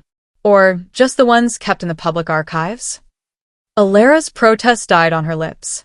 She'd read the journals in the Elders' Hall, the ones available to any pack member doing genealogical research. But Helena had been alpha before the current system, had held power and secrets that wouldn't have been left in public records. There could be more. Private writings, hidden documents, knowledge that had been deliberately kept from common access. Knowledge that the current pack leadership might not want discovered. How do you know about this? Alara's voice came out sharper than she intended. How does the Alpha King of the Northern Territories know about prophecies in my grandmother's private journals? Kieran had the grace to look almost sheepish. Because 3 months ago, one of my archivists brought me a letter. Very old, sealed with a mark I didn't recognize. It had been stored in our vault for decades, left there by Helena herself during a diplomatic visit to the Northern Territories before I was born. A letter. Left decades ago. Waiting. The seal was specific, Kieran continued. It would only open for the ruling Alpha of the North, and only during a year when the lunar convergence aligned with the autumn rite. He paused. This year. Alara's mind raced, trying to piece together the implications. Her grandmother had left a letter in the Northern Territories, sealed with conditions that would ensure it reached the current Alpha King at a specific time. This year. The year Alara turned 21. The year she would be presented at the Rite. It couldn't be coincidence. What did the letter say? Her voice was barely a whisper. Kieran reached into his shirt and pulled out a small bundle, oilcloth wrapped around something rectangular. He unfolded it carefully, revealing aged parchment covered in elegant script. Helena's handwriting. Alara recognized it from the journals she'd read, the careful loops and precise strokes. But this was different, more urgent somehow. The letters pressed deeper into the page like the writer's hand had trembled with the weight of what she was recording. Kieran held it out to her. Alara took it with shaking hands, tilting it toward the firelight to read. To the Alpha King of the Northern Territories, who reads this in the year of the convergence. I write this knowing I will not live to see its fulfillment. The moon has shown me fragments of what is to come, visions that come to those of my bloodline in our final days. I have seen the fracturing of pack bonds, the rise of those who would use fear and manipulation to control what they do not understand. I have seen my line diminished, isolated, made to fear the very gifts that are our birthright. But I have also seen hope. There will come a child of my blood who carries the silver flame in its purest form. She will be born in a time of darkness, raised in shadow, taught to hate what she is. She will believe herself broken, dangerous, unworthy of love. She will be wrong. The flame burns brightest in those who have known the cold. The moon's blessing manifests strongest in those who have been tested by shadow. This child, my granddaughter, though I will never meet her in this life, will be the catalyst for change our people desperately need. But she cannot do it alone. I have seen the wolf who will stand beside her. Northern-born, carrying the weight of leadership and loss, marked by tragedy, but not broken by it. You will recognize her not by sight but by scent, wild honey and summer rain, touched with moonlight. You will find her when she has been pushed to her lowest point, when everything she believed about her place in the world has been stripped away. And you will have a choice. You can claim her as mate and leave, taking her from the pack that rejected her, giving her safety and love far from those who hurt her. It would be the kind choice, the safe choice. Or you can help her reclaim what was stolen. Help her stand in her power. Help her show the wolves who feared her that their fear was manufactured by those who sought to control them. You can help her become what she was always meant to be, a luminary, a leader, a bridge between old magic and new understanding. The first choice will save her. The second will save everyone. I cannot tell you which to make. The moon shows me possibilities, not certainties. But I can tell you this. If you choose the harder path, if you stand beside her as she faces those who diminished her, you will need to bring her to the sacred ground, to the place of awakening I have prepared. There, the truth will be revealed. There, she will see what she truly is. And there, if she is willing, she will step into her destiny. Trust the flame. Trust the bond. Trust that the moon knows what she's doing, even when we cannot see the path. With hope for a future I will not witness. Helena Moonshadow, luminary of Crescent Falls. Alara read the letter 3 times, each pass making her hands shake harder.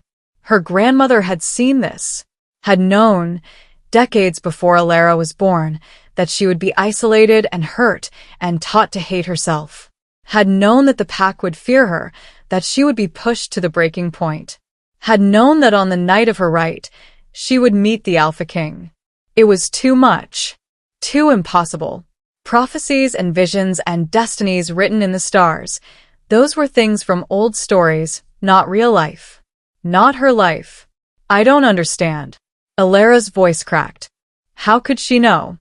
How could she see all of this? Your grandmother was a luminary. Kieran spoke the title with reverence. Not just a powerful wolf or a skilled leader. A true luminary, one of the rare few in each generation who can speak with the moon herself, who can see the threads of fate and possibility. It's the rarest form of the lunar gift, usually only manifesting at the end of a luminary's life, when they're closest to passing through the veil. A luminary. The word resonated in Alara's bones, in her blood, in the silver flame that pulsed beneath her skin. She saw you, Kieran continued softly. Saw your pain, your potential, your future. And she did everything she could to prepare for it. Left this letter for me. Consecrated the sacred ground.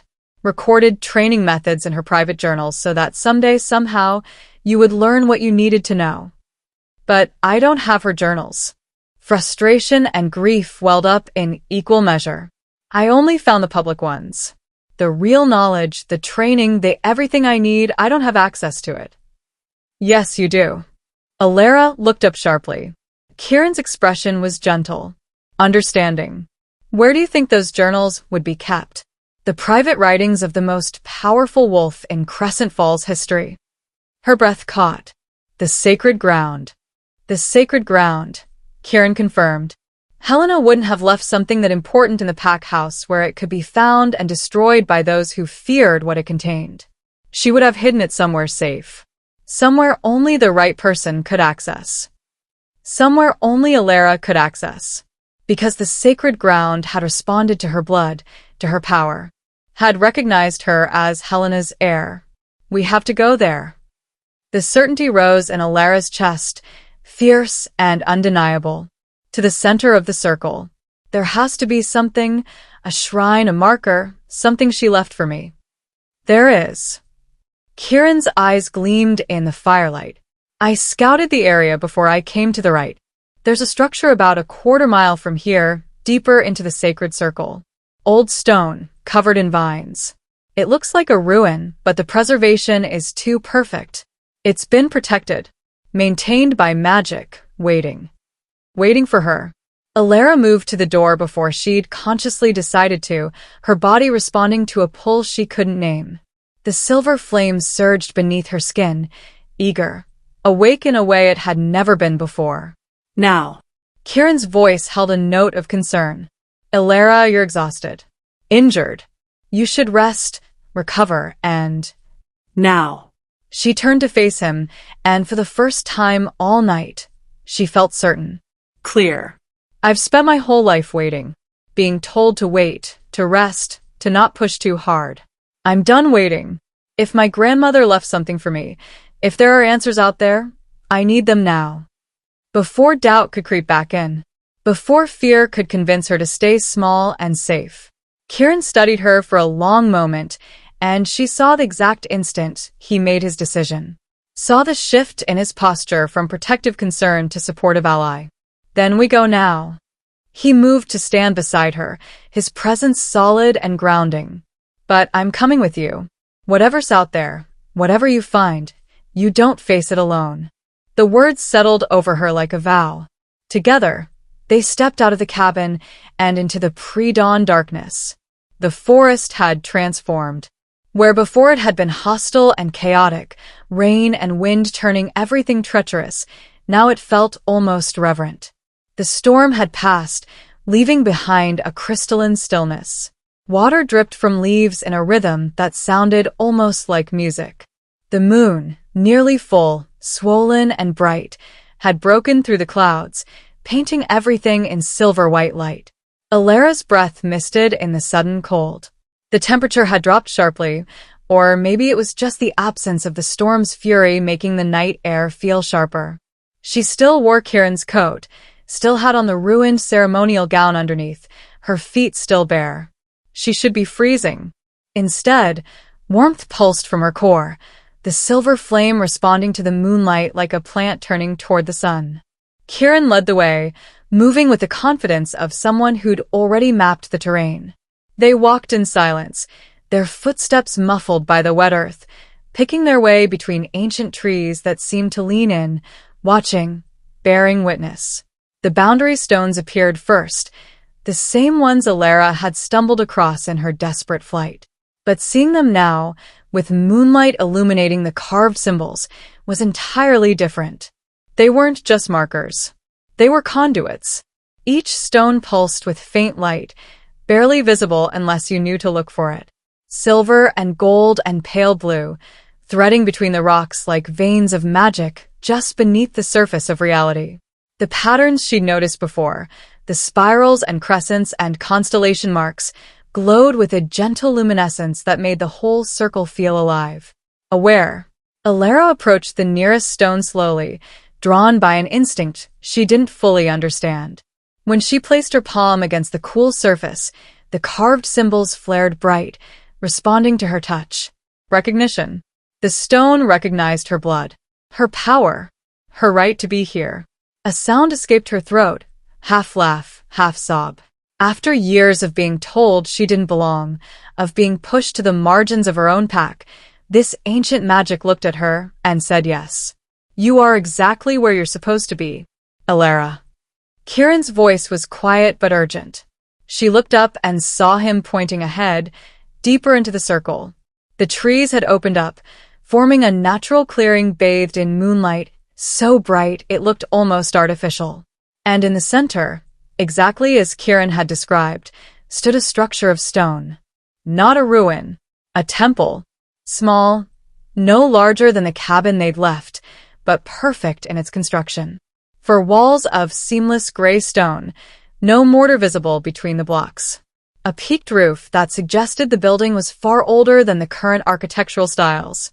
And covering every surface, every wall, every stone, every inch were symbols. The same symbols from the boundary markers, but more elaborate, more intentional. They spiraled and intersected in patterns that hurt to look at directly, like staring at the sun. But unlike the boundary stone's gentle glow, these carvings blazed. Silver flame, the same power that pulsed beneath Alara's skin, rendered permanent in stone, marking this place as sacred, as powerful, as belonging to her bloodline. She took a step forward, then another, pulled by invisible strings. The silver shimmer beneath her skin grew brighter with each step, responding to the temple's call. By the time she reached the entrance, a simple doorway with no actual door, she was glowing so brightly that Kieran had to shield his eyes. But Alara barely noticed. She was focused on what waited inside.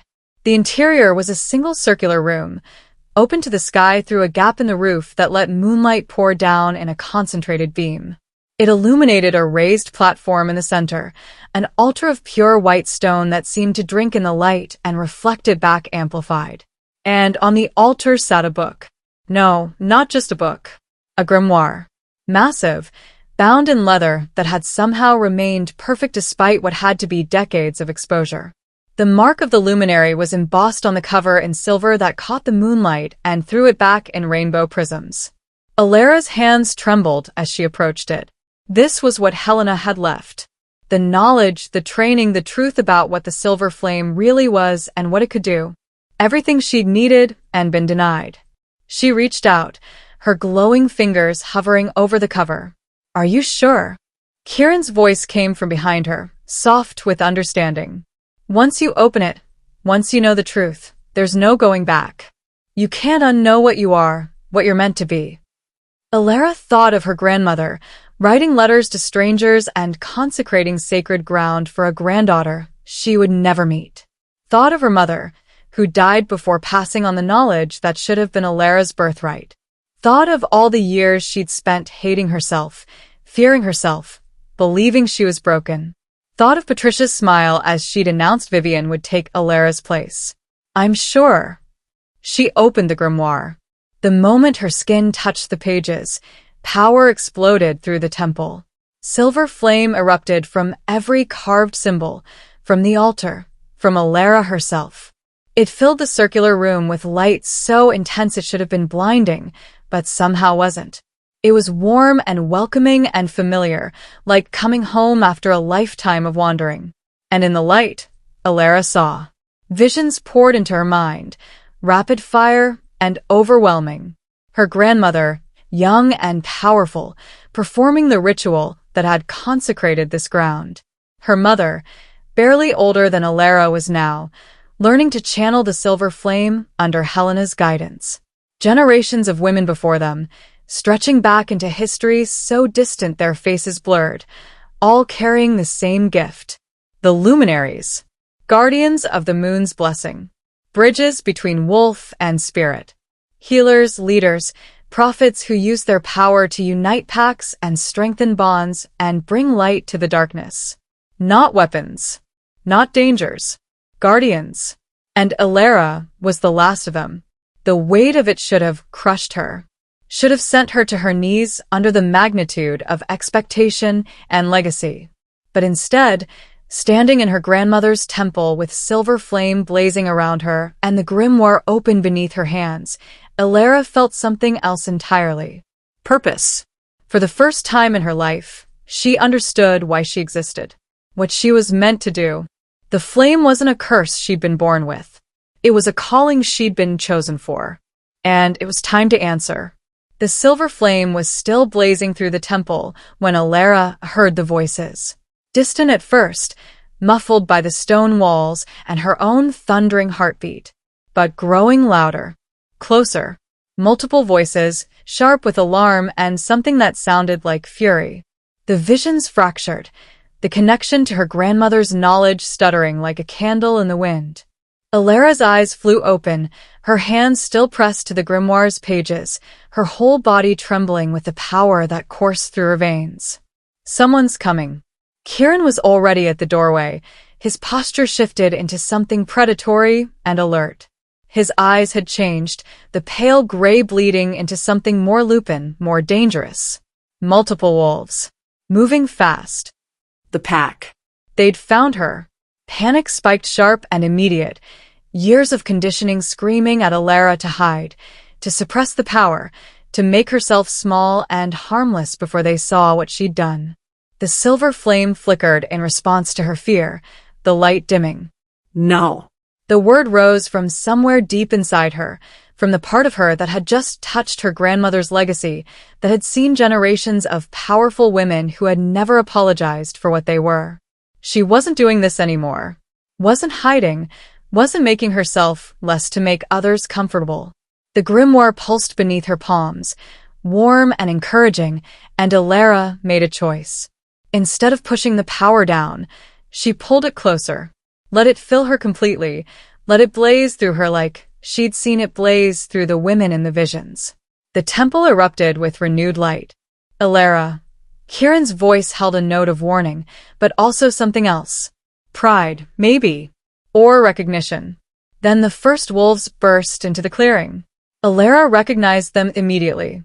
Pack warriors, 6 of them, led by Marcus Chen, the head of Crescent Falls security and one of Patricia's most loyal supporters. They stopped short at the edge of the temple's light, their eyes widening at the sight before them. Alara, standing on the sacred altar, glowing like a star brought to earth. The grimoire opened beneath her hands, silver flame painting the stone walls with living light. And behind her, the Alpha King himself, positioned protectively even as he gave her space to stand on her own. Marcus recovered first, his face hardening into the stern disapproval she'd seen 100 times before. Alara Thorn, step away from the altar. You're trespassing on sacred ground. The accusation was so absurd it almost made her laugh. Trespassing. On ground her grandmother had consecrated specifically for her bloodline. But before she could respond, more figures emerged from the forest. Patricia. Her stepmother moved with the grace of someone accustomed to holding power, even if it was borrowed and manipulated rather than earned. She wore a ceremonial robe, deep purple embroidered with silver, the kind reserved for pack leadership during the rite. Her dark hair was perfectly arranged despite the hour, her expression a masterful blend of concern and disappointment. Behind her came 3 of the pack elders, and behind them, looking pale and uncertain, came Alara's father. Marcus Thorn met his daughter's eyes for just a moment before looking away. Of course he did. He'd always looked away when it mattered. Alara, darling. Patricia's voice dripped with false sweetness. You gave us such a fright, disappearing like that. We've been searching everywhere for you. Her gaze slid to Kieran, and her smile sharpened. Alpha King. I apologize for my stepdaughter's behavior. She's been unwell. This must be very embarrassing for you. Unwell. The same lie she'd used to justify locking Alara away. The same word weaponized to make Alara's very existence seem like an illness, a problem to be managed. The only thing embarrassing, Kieran said, his voice cold enough to frost the air, is watching a pack elder lie so blatantly in the presence of sacred ground. Patricia's smile didn't waver, but something dangerous flashed to her eyes. I'm afraid you've been misled, Alpha King. This girl is the last direct descendant of Helena Moonshadow. Kieran moved to stand beside Alara, not in front of her, but next to her, a united front. The rightful heir to the luminary bloodline. The one this sacred ground was consecrated for. And you've been systematically suppressing and isolating her for years. The accusation hung in the air like a blade. One of the elders, Edmund Graves, ancient and traditionally minded, stepped forward. Alpha King, with all due respect, you've been deceived. The girl is unstable. Dangerous. We've tried to help her, tried to give her the support she needs, but her power is too unpredictable, too volatile. Is it? Kieran's eyes blazed. Or have you simply never bothered to train her properly? Never given her the tools she needs because you were too afraid of what she might become if she reached her full potential? You don't understand our situation, Patricia interjected smoothly. Alara's mother died before she could complete the training. We had no one qualified to teach her. Keeping her sequestered, limiting her exposure to triggers, it was for her own safety. For everyone's safety. Lies layered on lies, delivered with such conviction that Alara could see some of the warriors nodding along. They believed it. They'd been told this story so many times it had become truth in their minds. Alara had believed it too once. But not anymore. My grandmother left instructions. Her voice rang out clear and strong, amplified somehow by the temple's acoustics. Training methods, knowledge, everything I would need. She recorded it all in this grimoire and consecrated this ground specifically, so I would have a safe place to learn. She lifted the massive book from the altar, holding it up so they could all see the mark of the luminary blazing on its cover. Helena Moonshadow wanted me trained, Alara continued, her voice gaining strength with each word. She wanted me to claim my power, to step into my role as her heir. You're the ones who prevented that. You're the ones who suppressed what she wanted cultivated. Edmund's face darkened. That grimoire was lost decades ago. We searched for it after Helena's death, but it wasn't lost. Alara met his eyes without flinching. It was hidden, waiting for the right person to claim it. Waiting for me. Convenient, Patricia said, her voice sharp now, the sweetness stripped away. You disappear from the Rite in disgrace, and suddenly you've found some mythical book that justifies your little tantrum? Really, Alara, this is beneath even you. The words were designed to sting, to make her doubt herself, to trigger the years of conditioning that said Patricia was right and Alara was wrong. They bounced off harmlessly, because Alara had just spent the last hour touching her grandmother's mind, seeing the truth of what she was meant to be. Patricia's manipulations felt small and transparent compared to that.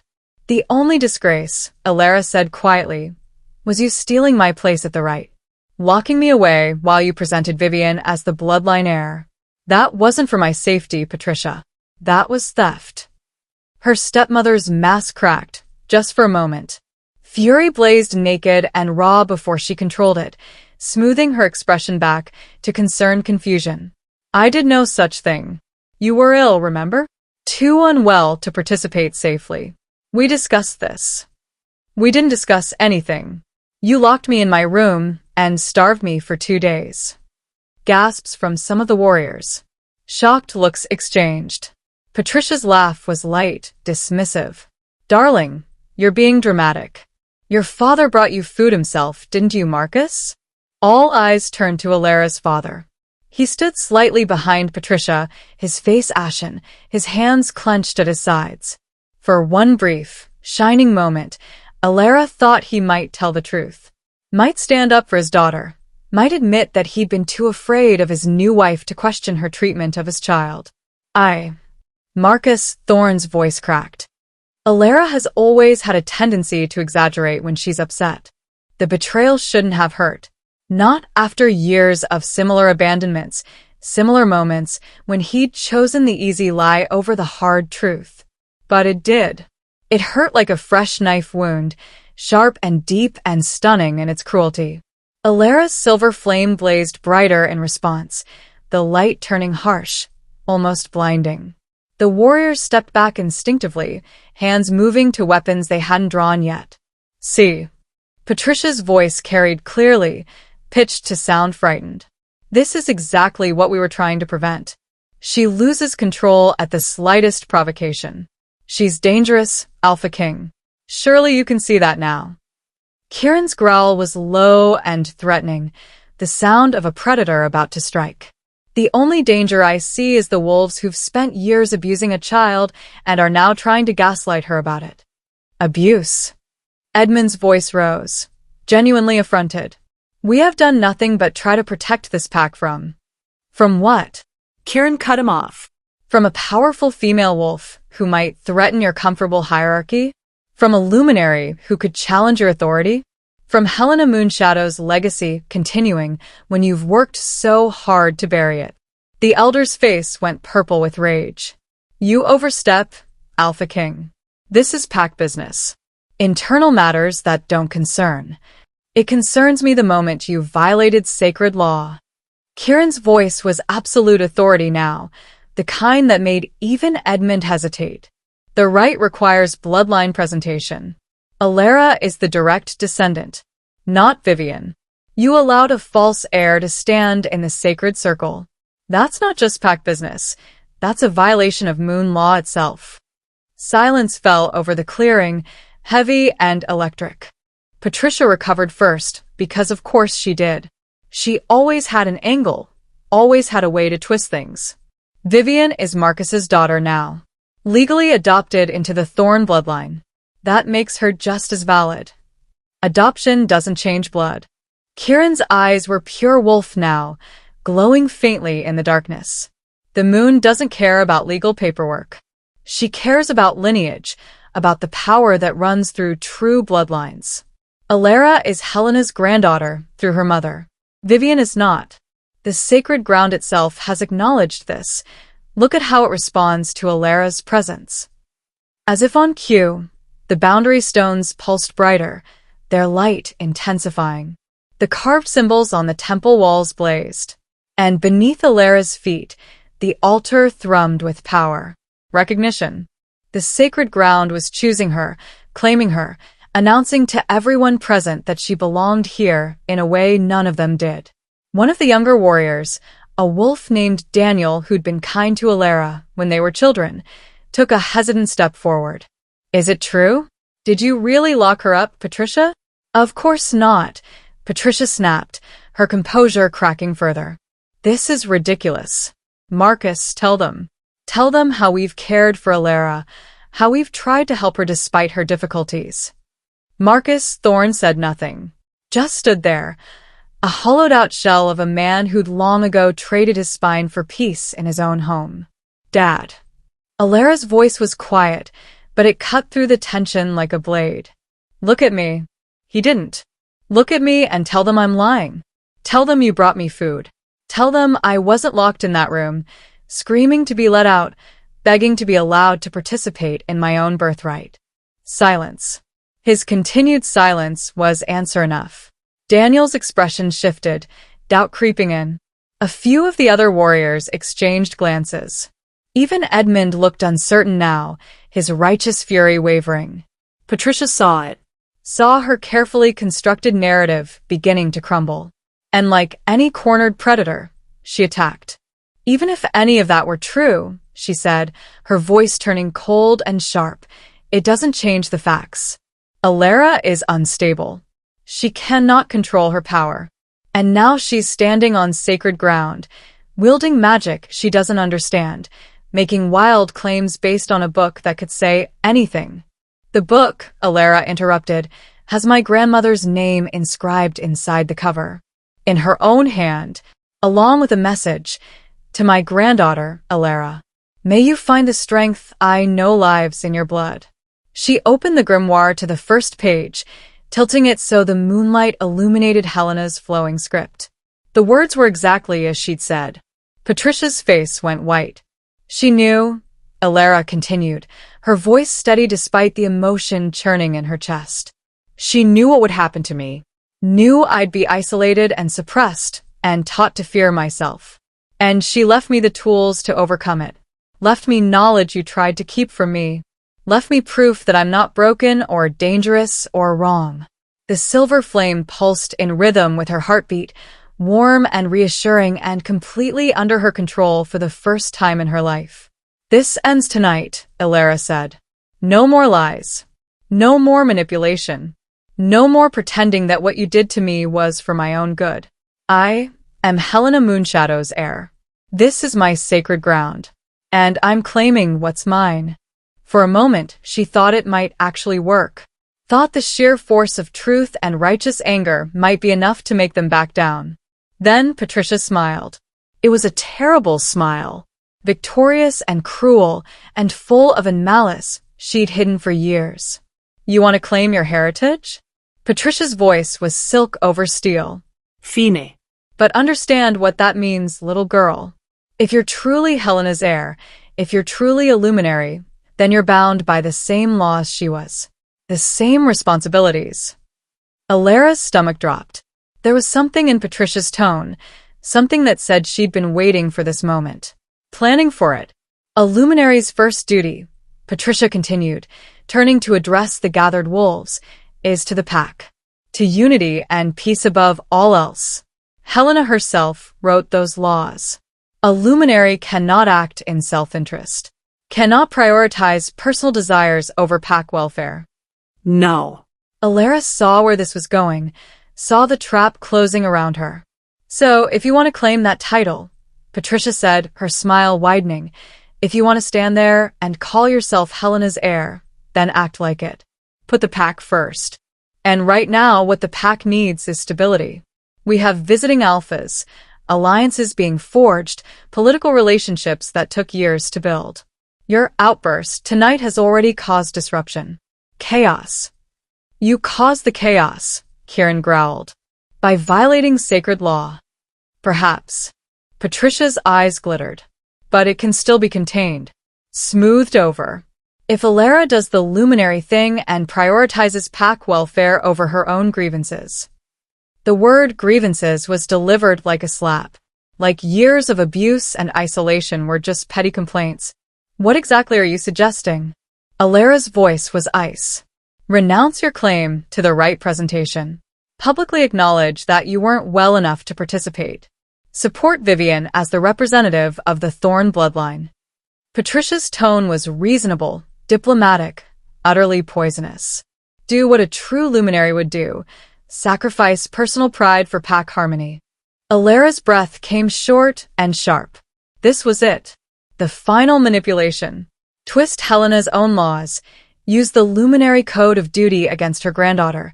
Force Alara to choose between claiming her power and being labeled selfish, divisive, unworthy.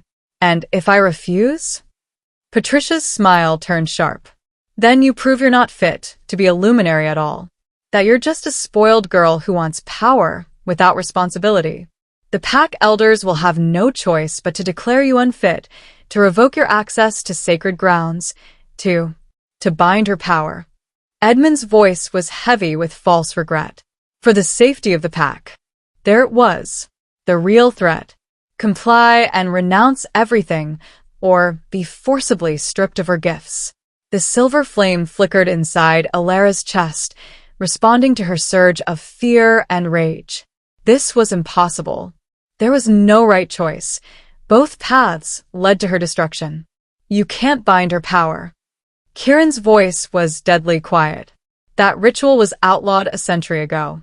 The Northern Council declared it a violation of wolf rights. In your territory, perhaps, Edmund said. But Crescent Falls maintains the old laws. And those laws are clear. A wolf whose power poses a danger to the pack can be bound for the collective good. Her power doesn't pose a danger. Your fear does. That's your opinion, Alpha King. And while we respect your authority in the North, here you are simply a guest. Edmund's tone was firm, final. This is pack business. We will handle it according to our laws.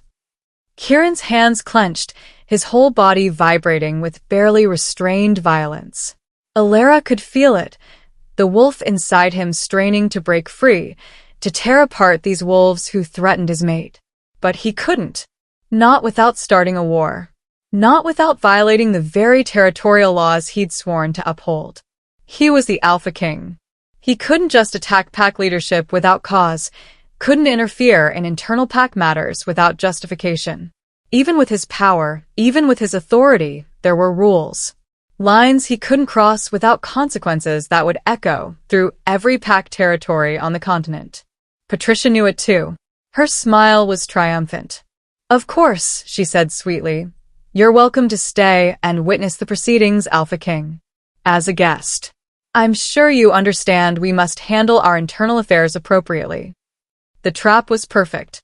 Alara could submit, could renounce her claim, and watch everything her grandmother built be buried forever. Or she could refuse, and they'd bind her power right here on sacred ground, using Helena's own laws to justify it. And Kieran, powerful as he was, could do nothing without triggering a political catastrophe. There's a third option. The voice came from the edge of the clearing. Quiet but carrying, laced with amusement and something darker. Everyone turned. A figure emerged from the shadows between the trees.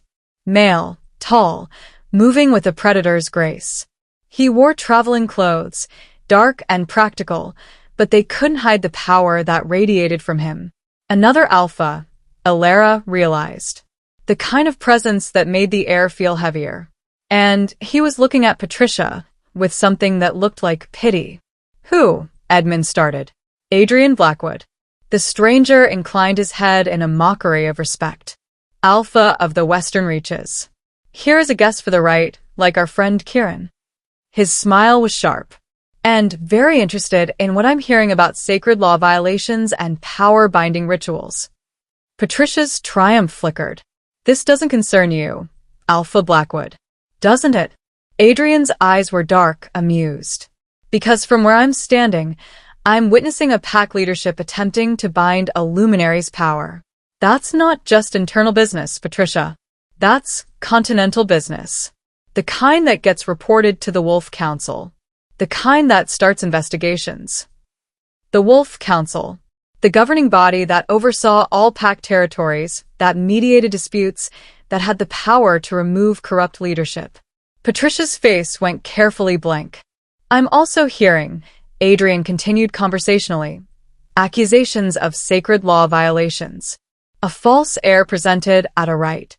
That's also council business, if I'm not mistaken. He pulled out a small device, a recording crystal, the kind used to preserve testimonies for legal proceedings. The kind that couldn't be magically tampered with.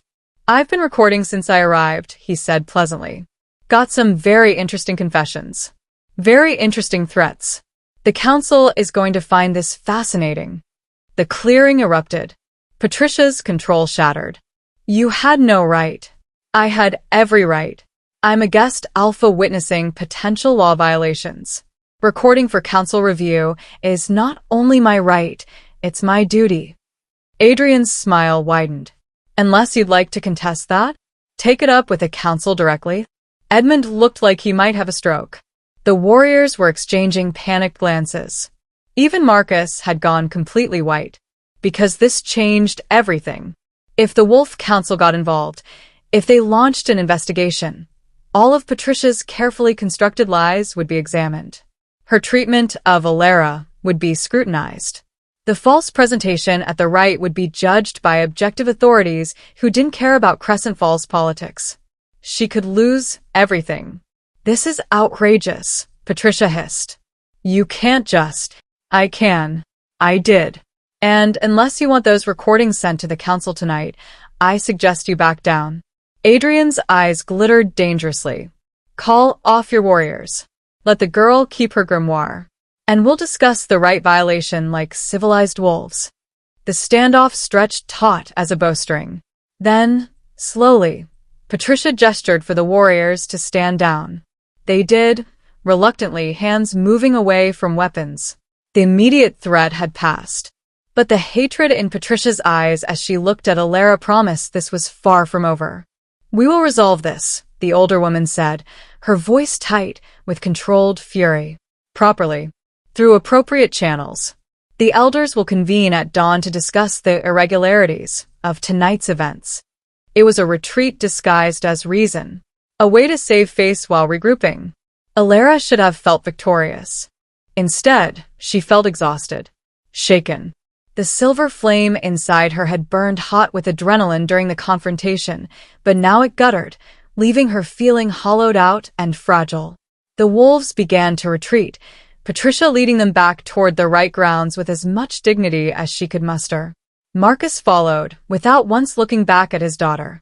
Within minutes, the clearing was empty except for Alara, Kieran, and the stranger who'd saved them. Adrian Blackwood approached the temple entrance, his dark eyes curious as they swept over the glowing symbols, the altar, the grimoire still clutched in Alara's shaking hands.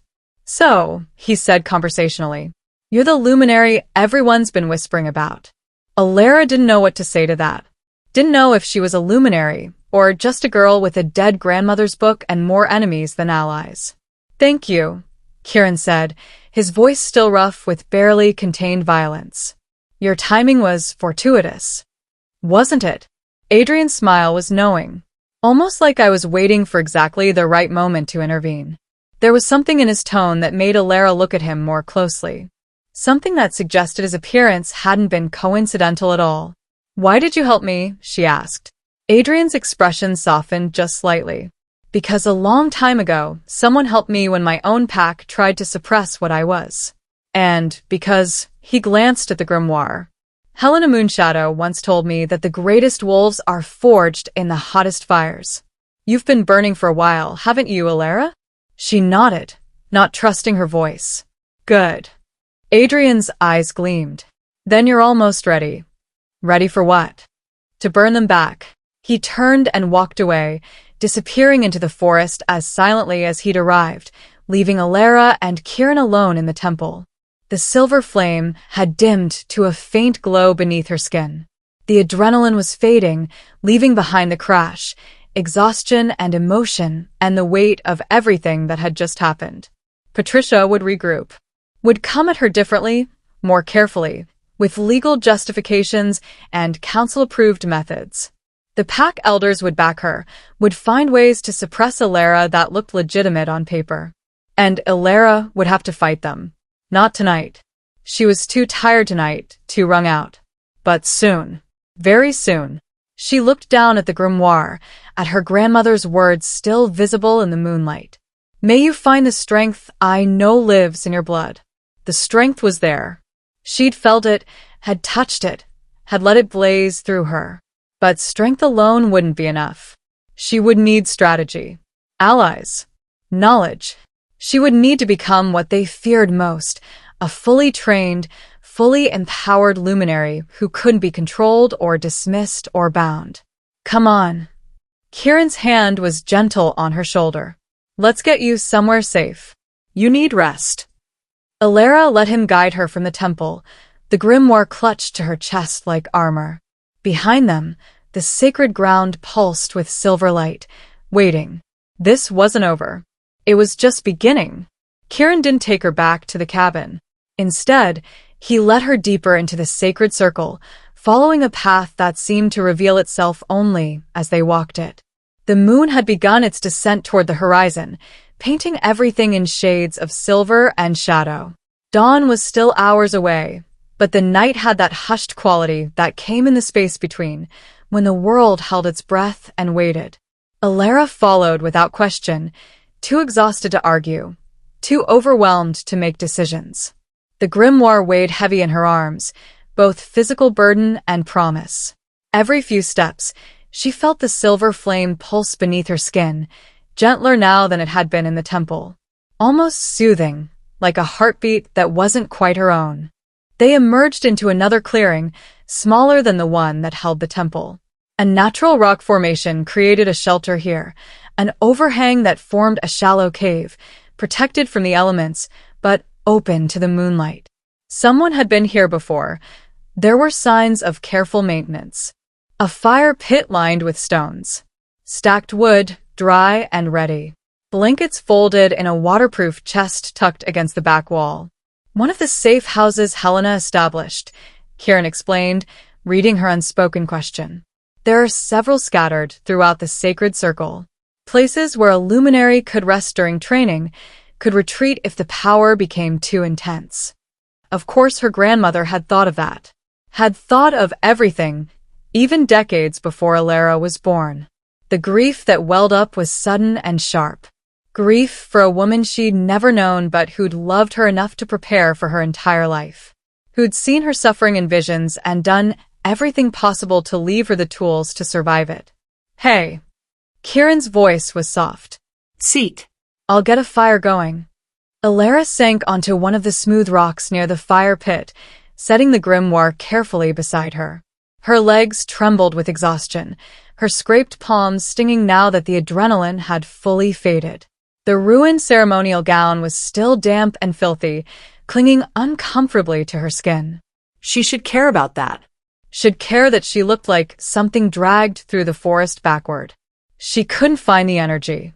Kieran worked quickly, building the fire with practiced efficiency. Within minutes, flames were crackling to life, casting dancing shadows across the stone walls. The warmth felt like a benediction, seeping into her chilled bones. He disappeared briefly into the shadows beyond the overhang and returned with a water skin and what looked like a medical kit. When he knelt in front of her, his eyes were concerned but not pitying. Your hands, he said quietly. Ilara looked down. Her palms were worse than she'd thought. The scrapes from her fall in the forest had reopened during her confrontation with Patricia, leaving them raw and bleeding sluggishly. I'm fine, she said automatically. Kieran's look was knowing. Gentle. You keep saying that. I don't think you know what fine actually means. Despite everything, a small laugh escaped her. Maybe not. May I? He gestured to her hands. She nodded, too tired to protest, and let him take her hands in his. His touch was careful, reverent almost. He cleaned the wounds with water from the skin, his movements deliberate and slow. When she hissed at the sting, he murmured an apology but didn't stop. From the medical kit, He produced a salve that smelled of herbs and something else, something with a faint magical signature that made her silver flames stir with interest. Healer's blend, Kieran explained, applying it with gentle fingers. My Pax recipe. It'll help them close faster, prevent infection. The salve was cool against her burning palms, soothing immediately. But what struck Alara more than the physical relief was the intimacy of the moment. The Alpha King of the Northern Territories, kneeling in the dirt, tending her wounds with a tenderness that made her chest ache. You don't have to do this, she said quietly. I'm sure you have better things. There is nothing more important than this. His eyes met hers, intense and unwavering. Then making sure you're cared for. The words settled over her like a blanket, warm and impossibly precious. He finished wrapping her hands in soft bandages, his fingers lingering just slightly longer than necessary. Then he sat back, not moving away, but giving her space, and reached for the water skin. Drink, he said, offering it to her. You're dehydrated. I can hear it in your heartbeat. Alara took it with her bandaged hands, the grip awkward but manageable. The water was clean and cold, tasting faintly of minerals. She hadn't realized how thirsty she was until the first swallow, and then she couldn't stop, draining half the skin before she came up for air. Kieran watched with approval. When did you last eat? She had to think about it. Yesterday morning, before Patricia locked me in. His jaw tightened, fury flickering across his features before he controlled it. 2 days. She starved you for 2 days. It's not. Alara started, then stopped. Because it was. It absolutely was something. Was abuse, deliberate and calculated, designed to weaken her before the Rite. She'd been about to defend her abuser again. The realization sat bitter on her tongue. Kieran pulled something else from the supplies. Wrapped packages that turned out to be travel food. Dried meat, hard cheese, flatbread that was still somehow soft. He arranged them on a cloth between them like an offering. Eat, he said. Please. Alara did, her hands clumsy with the bandages, but her hunger overriding her self-consciousness. The food was simple but good, and after the first few bites, her body woke up to its own needs. She ate steadily while Kieran watched, his expression unreadable. The fire crackled. The forest whispered around them. And slowly, the knot of tension in Alara's chest began to loosen. Why are you doing this? The question slipped out between bites. Being so kind. You could have claimed me at the Rite, could have announced the bond publicly and forced the issue. Could have used your authority to make demands. Instead you're here, in a cave, bandaging my hands and making sure I eat. Kieran was quiet for a long moment, his eyes on the flames. When he finally spoke, his voice was rough with emotion. Because my sister didn't have that choice. Alara went still, remembering the story he'd told her in the cabin. The sister who died because her mate had used the bond as a weapon. Mira was gentle, Kieran continued, still not looking at her. The kind of soul that sees beauty in everything, that believes people are inherently good. When she found her mate, she was so happy. So certain she'd found her perfect match. His hands clenched. And I failed her. I saw the signs, the way he isolated her, the way she started making herself smaller around him. But I thought it was just new-made adjustment. Thought she needed time to find her balance. The pain in his voice was raw, unhealed even after what must have been years. By the time I realized what was happening, she was already too far gone. The bond had been twisted into something toxic, and breaking it nearly killed her. He looked up then, meeting Alara's eyes. She lasted a year after I executed him. A year of watching her fade, of seeing the light go out of her eyes bit by bit. And there was nothing I could do. Nothing that would fix what he'd broken. Alara's throat was tight. That wasn't your fault, wasn't it? His smile was bitter. I'm the Alpha King. I'm supposed to protect my people, especially my own family. And I couldn't save her from someone who claimed to love her. You can't control other people's evil, Kieran. You can only respond to it. And you did, You made sure he paid for what he did. After it was too late, the words were barely a whisper. I killed him, changed our laws, made it absolutely clear that forced bonds would be met with death. But none of that brought her back. Alara set down the food and shifted closer, drawn by an instinct she didn't fully understand. She reached out with her bandaged hand and touched his face, turning him to look at her. Is that why you haven't taken a mate before? Why you've stayed alone? Kieran leaned into her touch, his eyes closing briefly. Partially. I was terrified of becoming what he was, of using the bond wrong, of hurting someone the way Mira was hurt. But also, he opened his eyes, and the vulnerability in them stole her breath. I never felt the pull, never met anyone who made my wolf respond. I'd started to think maybe I was broken, that watching what happened to Mira had damaged something fundamental in me. And then you came to Crescent Falls. And then I came to Crescent Falls. His hand came up to cover hers where it rested on his face. And I scented you, and my wolf woke up for the first time in years. It wasn't gentle or gradual. It was immediate and overwhelming and terrifying. Terrifying? Because what if I was like him? The question was anguished. What if this bond one felt so strongly was just another cage I was trying to trap you in? What if my need for you was just another form of control? It's not. Alara said it with certainty, with the knowledge that came from seeing how carefully he'd handled every interaction. You've done nothing but give me choices. Give me power.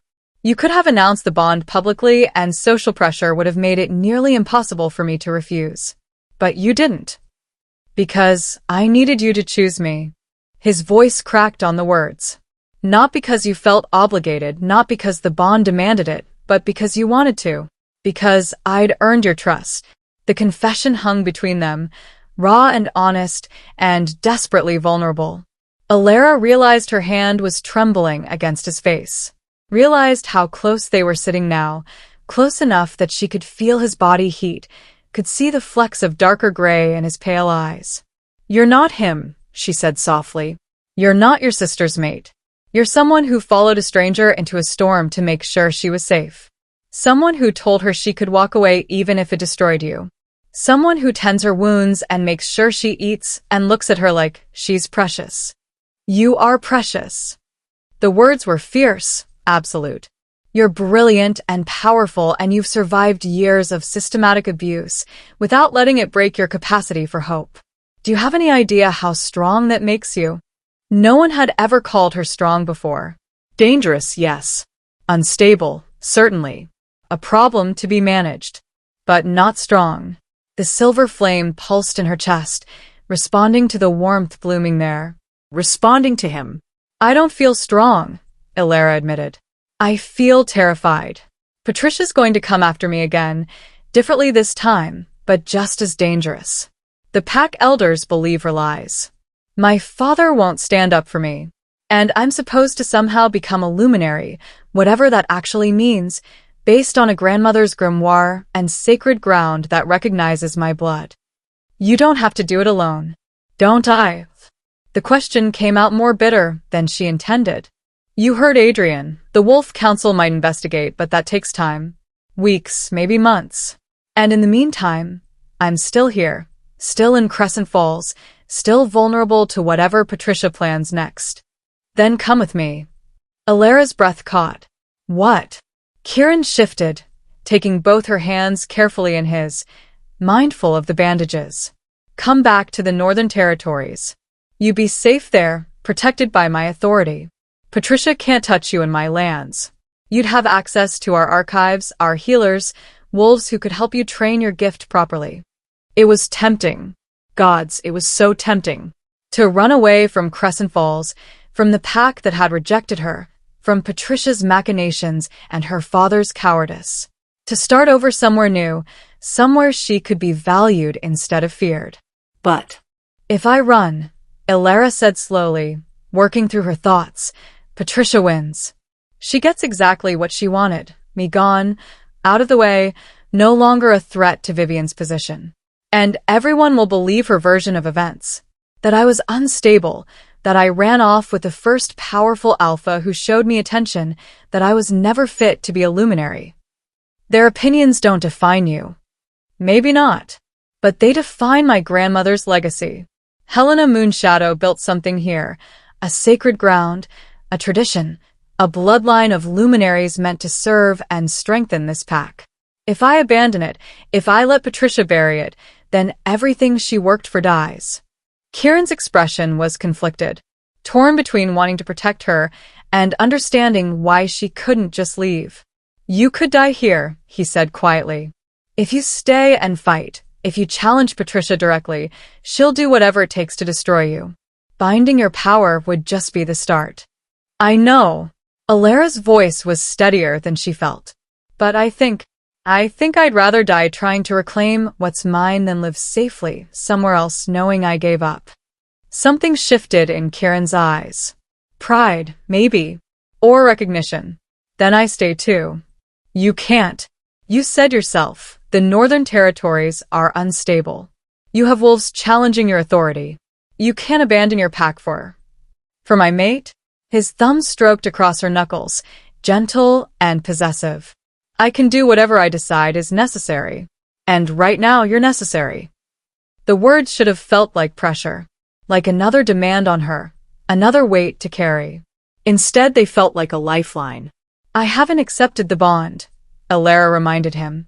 I haven't agreed to be your mate. You don't owe me this. I owe you everything. Kieran leaned closer, his forehead almost touching hers. You're standing here after years of abuse, preparing to fight for your birthright instead of running. You're claiming your power despite everyone telling you it's dangerous. You're choosing to be brave, even though you're terrified. How could I do anything less than stand beside you? Alara's eyes burned with tears she refused to let fall. This man barely knew her, had met her hours ago, and yet he looked at her like she was worth burning the world for. What if I'm not worth it? The question was small, frightened, pulled from the deepest part of her where Patricia's poison still lingered. What if they're right, and I'm just broken? What if? Stop. Kieran's hands cupped her face, forcing her to meet his eyes. Listen to me, Alara. Really listen. You are not broken. You were broken by people who should have protected you. There's a difference. How can you be so sure? Because I see you. His voice was intense, burning with conviction. I see who you are beneath the damage they caused. I see the girl who ran into a storm rather than watch her stepsister steal her birthright. I see the woman who stood on sacred ground and claimed her power even when threatened. I see the luminary who chose to fight instead of flee even though fleeing would be so much easier. I'm scared. The admission felt like stripping herself bare. Being scared doesn't make you weak. It makes you smart. His thumb brushed away a tear she hadn't realized had fallen. And you're doing it anyway. That's what courage actually is. The space between them had disappeared completely. Alara could feel his breath on her lips, could see the silver flame reflected in his eyes, could hear both their hearts beating in an increasingly synchronized rhythm. Kieran. His name was barely a whisper. Tell me to stop. His voice was rough, strained. Tell me this is too fast, too much. Tell me you need more time. She should. It was too fast. They'd known each other for hours, not days or weeks. The bond was pulling at her, but she didn't know if what she felt was real attraction or just mystical chemistry. She should tell him to stop. I don't want you to stop. He kissed her. It was gentle at first, questioning, giving her every opportunity to pull away. His lips were soft against hers, tasting of mint and something wild. Alara's eyes fluttered closed, her bandaged hands coming up to grip his shirt, anchoring herself as the world tilted. Then the silver flames surged. Not out of control, not wild or dangerous, but responding to the connection, to the bond that was singing between them. It pulsed beneath her skin in waves of warmth and light, spreading from her chest through her whole body. And Kieran's power rose to meet it. She felt it, the massive presence of his wolf, ancient and powerful and utterly focused on her. It wrapped around her flame like an embrace, like a shield, like a promise of protection and partnership. The kiss deepened. Kieran's hand slid into her hair, angling her head to take more. Alara made a sound she'd never heard herself make before, something between a gasp and a moan, and pressed closer. This was nothing like she'd imagined. Nothing like the clinical descriptions of mate bonds she'd read in pack histories. This was heat and light, and a sense of rightness, so profound it made her chest ache. This was coming home. When they finally broke apart, both breathing hard, Alara's whole body was glowing. Soft silver light emanated from her skin, turning the cave into something magical. Kieran looked at her with wonder. "You're luminescent." Alara looked down at herself, at the light pulsing in time with her heartbeat. "I've never done this before." "It's beautiful. You're beautiful." He said it with such sincerity that Alara had to believe him.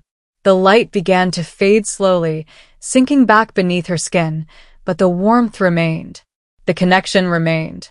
Something had changed between them, some barrier had crumbled. "I'm still scared," Alara said quietly. "Of all of this. The bond, the future, facing Patricia." "I know." Kieran tucked a strand of hair behind her ear, the gesture unbearably tender. "But you don't have to figure it all out tonight. Tonight, you can just rest. Be safe. Let someone else keep watch." The offer was tempting beyond measure. Alara glanced toward the grimoire, sitting where she'd left it by the fire. There was so much to learn, so much she needed to understand before facing the pack elders at dawn. But her body was screaming for rest. The adrenaline had fully crashed now, leaving her hollow and shaking. "What if I fail?" The question slipped out. "What if I can't do this? Can't be what Helena wanted, can't stand up to Patricia, can't. Then we'll figure it out together." Kieran's voice was firm. "Win or lose, succeed or fail, you're not alone anymore. That's what the bond means, Alara. Not ownership. Partnership. Someone who stands with you no matter what comes." She wanted to believe him, wanted to trust that this connection was real, that he wouldn't turn away when things got difficult. But trust was hard when betrayal had been her constant companion. "How do I know?" Alara's voice broke. "How do I know you won't change your mind? That you won't decide I'm too much trouble, too damaged, too?" Kieran kissed her again, cutting off the spiral of self-doubt. This kiss was different, not passionate but grounding. A promise made lip to lip. When he pulled back, his eyes were blazing with intensity. "I will not abandon you. I will not betray you. I will not decide you're too much or too broken or too anything. You are my mate, Alara, chosen by the moon herself. And I don't care if it takes days or weeks or years for you to fully believe that. I'll prove it to you for as long as it takes." The conviction in his voice cracked something open in her chest. Something that had been locked and frozen for so long she'd forgotten it was there. Hope. Real hope. Not the desperate, fragile thing she'd carried to the Rite, but something stronger. Something that could survive disappointment and keep burning. "Okay," she whispered. "Okay." Kieran retrieved the blankets from the storage chest, shaking them out and arranging them near the fire. He created a nest of softness, a safe space in the stone cave, and gestured for her to lie down. Alara did, her exhaustion finally winning. The moment her head hit the makeshift pillow, her eyes began to close. She felt Kieran settle beside her, not touching but close enough that she could feel his warmth. Close enough that she knew he was there, keeping watch, standing guard against whatever the night might bring. "Sleep," he murmured. "I'll wake you if anything threatens." Alara wanted to protest, wanted to stay awake and study the grimoire and prepare for the morning's confrontation. But her body had other ideas. The last thing she felt before sleep claimed her was the gentle pulse of the silver flame in her chest and the answering resonance of Kieran's power beside her. For the first time in years, she felt safe. And that was worth more than all the magic and prophecies and sacred ground in the world. Alara woke to the smell of smoke and betrayal. Not the clean smoke of their campfire, which had burned down to embers. Something else. Sharper. Acrid. The scent of burning sage and silver ash, the traditional materials used in pack judgment ceremonies. Her eyes flew open. The sky beyond the cave had lightened to that pale gray that preceded dawn. An hour, maybe less, before the sun broke the horizon. Before the rite officially ended and the pack gathered to discuss what had happened in the sacred circle. Before Patricia made her next move. Kieran was already awake, standing at the cave's entrance, his posture rigid, alert. When he heard her stir, he turned, and the expression on his face made her stomach drop. "They're coming," he said quietly. "All of them. The elders, the warriors, half the pack." Patricia's called an emergency convening at the temple. Alara pushed herself upright, her body protesting the movement. She'd slept hard but not well, her dreams filled with fractured images from the grimoire, her grandmother's face, silver flames consuming entire forests, a throne made of moonlight and bone. "How long do we have?" "Minutes. Maybe less." Kieran moved to her side, helping her to her feet. Adrian sent a runner. He said Patricia spent the night rallying support, calling in favors, convincing the visiting alphas that you're a threat to pack stability. Of course she had. That's what Patricia did. She manipulated, she politicked, she turned every situation to her advantage. But this time, Alara wasn't the same terrified girl who'd run from the Rite.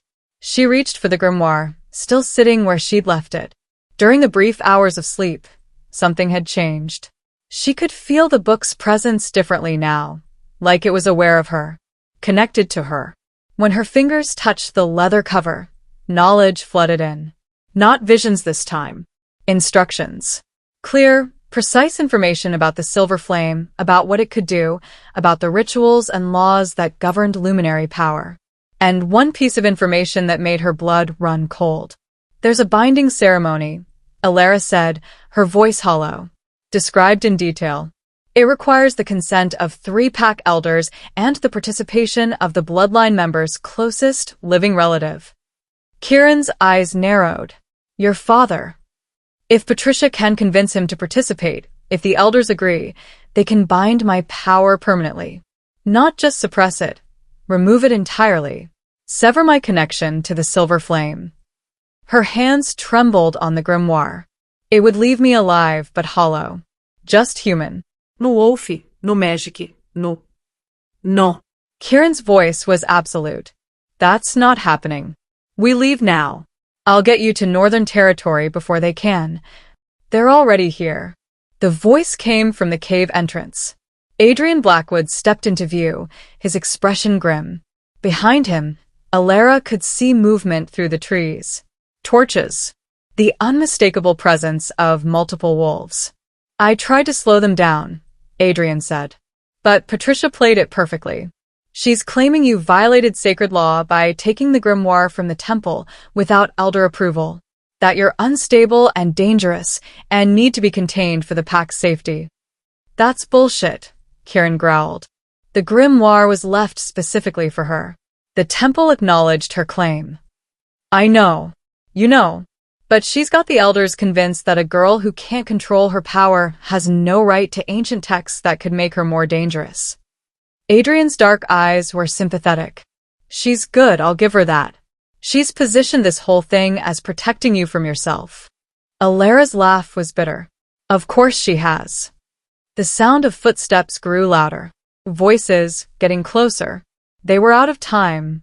Kieran moved to stand between Alara and the entrance, his body language shifting into something protective and dangerous. "They'll have to go through me." "They will," Adrian said quietly. "That's exactly what Patricia wants.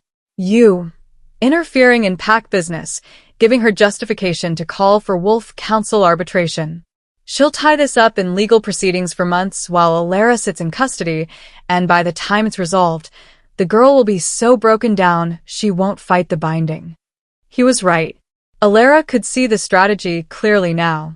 Patricia had learned from last night's confrontation. She wasn't coming with threats this time. She was coming with laws and procedures, and the veneer of legitimate authority. "There has to be another way," Kieran said, his voice edged with desperation.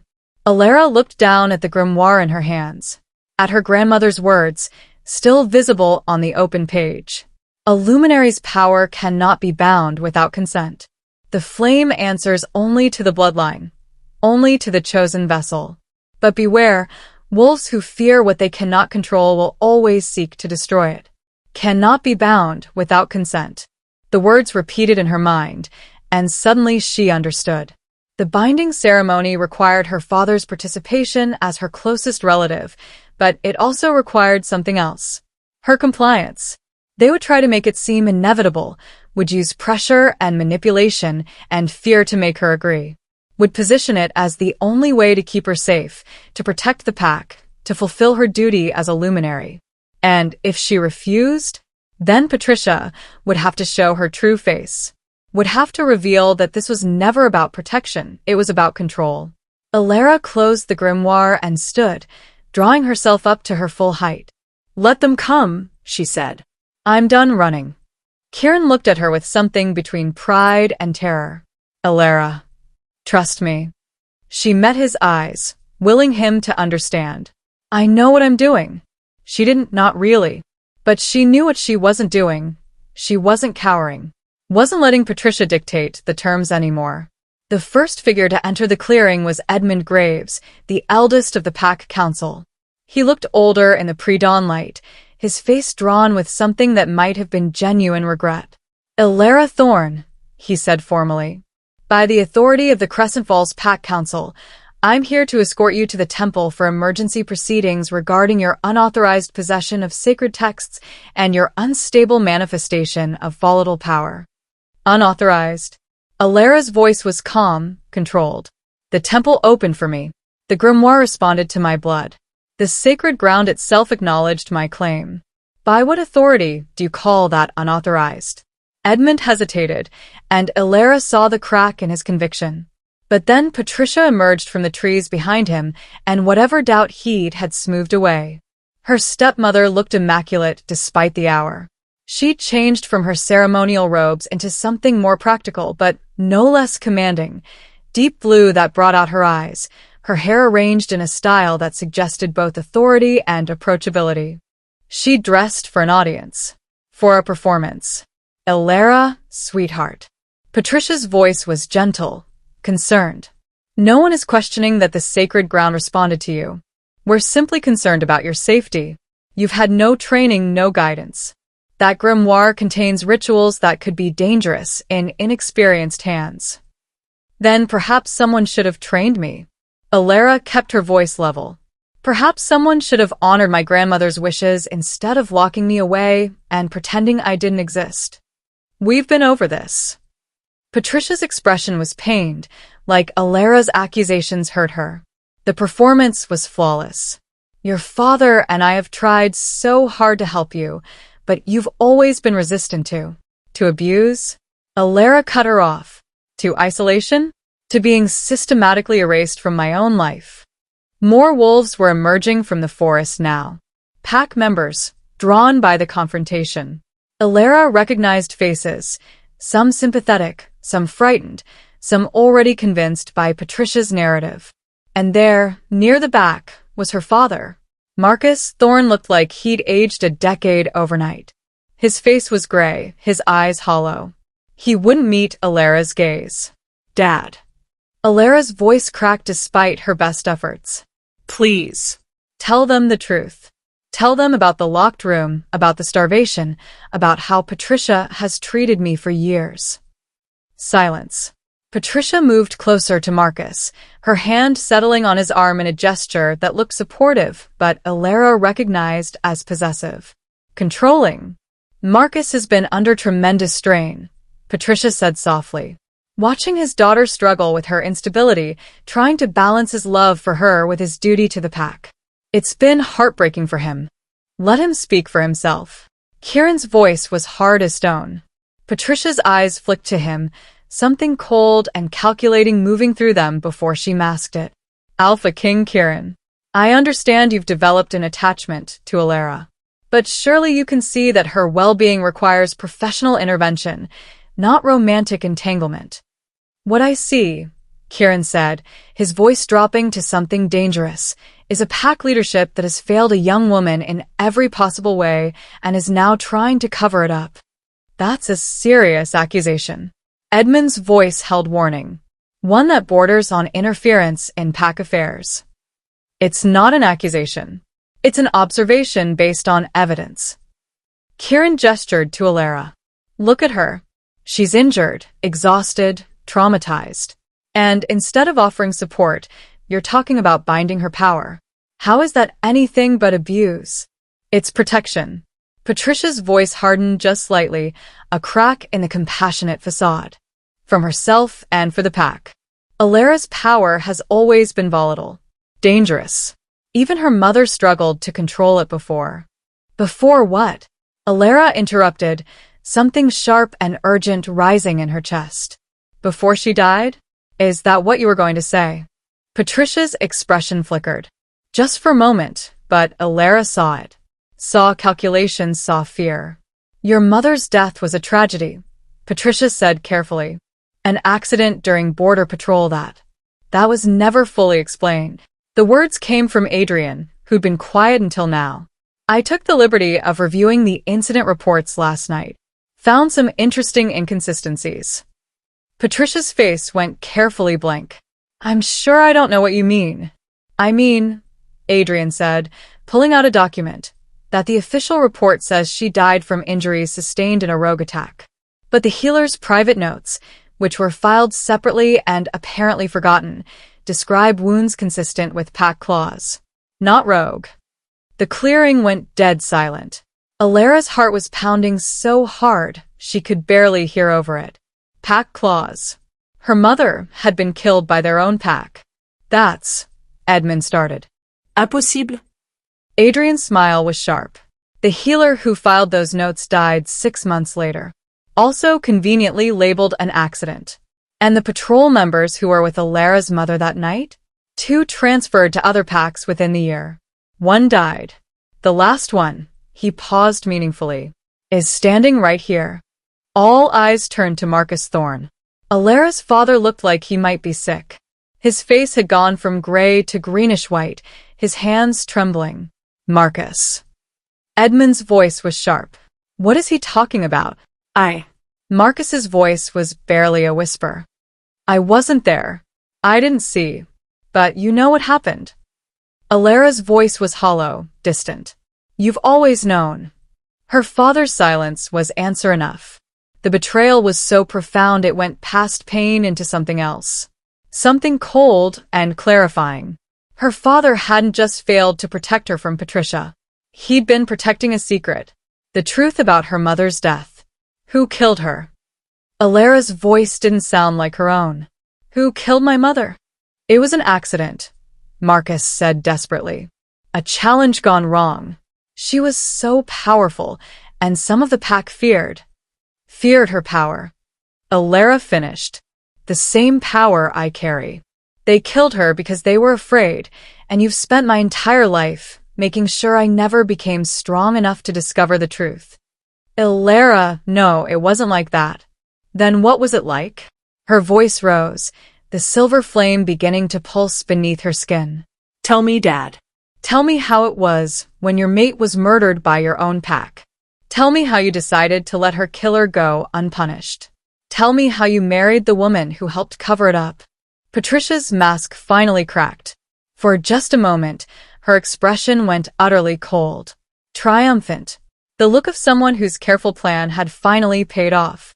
Your mother, Patricia said, her voice stripped of false sweetness, was a threat to pack stability. She refused to follow council directives. Refused to use her power the way the elders instructed.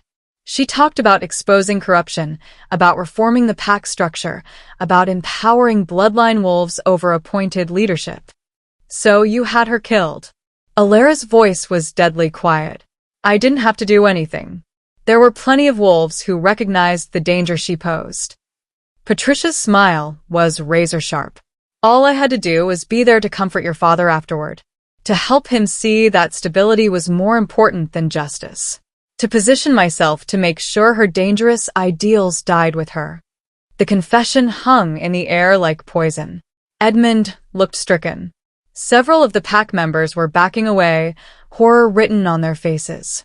But some, too many, looked unsurprised. Like they'd known. Like they'd been complicit. "You're insane," Kieran breathed. I'm practical. Patricia turned to face the gathered wolves. Helena Moonshadow's bloodline has always been too powerful, too independent. They refused to be controlled, refused to use their gifts for the pack's benefit. Alara's mother tried to change our entire structure, to give power to those who hadn't earned it through service and loyalty. She had to be stopped. She was murdered, Adrian said flatly. She was neutralized. Patricia's voice was cold. And her daughter would have been raised properly, compliant, controlled, useful, if Marcus had been stronger. But he was too sentimental. So I had to do it myself. Isolate her. Suppress her. Make sure she never became the threat her mother was. Alara felt like she was floating outside her body. This couldn't be real. This couldn't be happening. Her mother's death wasn't an accident. It was an execution. Her father had known and said nothing. And Patricia had orchestrated all of it. Had spent years positioning herself, had married Marcus specifically to control his daughter, had systematically destroyed Alara to prevent her from seeking justice. The silver flame erupted. Not gently, not controlled, but an explosion of power that sent everyone stumbling backward, shielding their eyes from the sudden blazing light. Alara felt it pour out of her, all the grief and rage and betrayal of the last 21 years. It blazed from her skin, from her hands, from her very core. The ground beneath her feet frosted over, ice spreading in crystalline patterns. The air superheated and froze simultaneously, creating impossible currents that made the trees groan. Alara. Kieran's voice, concerned but not afraid. She couldn't stop it. Didn't want to stop it. The power was answering years of suppression, years of being told to stay small and quiet and harmless. No more. You see? Patricia's voice cut through the chaos, pitched to Carrie. This is exactly why she needs to be bound. She's out of control. Dangerous. She'll destroy everything. You've destroyed everything. Alara's voice echoed with power, with something that wasn't quite human. You killed my mother. You've spent my entire life torturing me. And now you want to take the one thing I have left? My power? My birthright?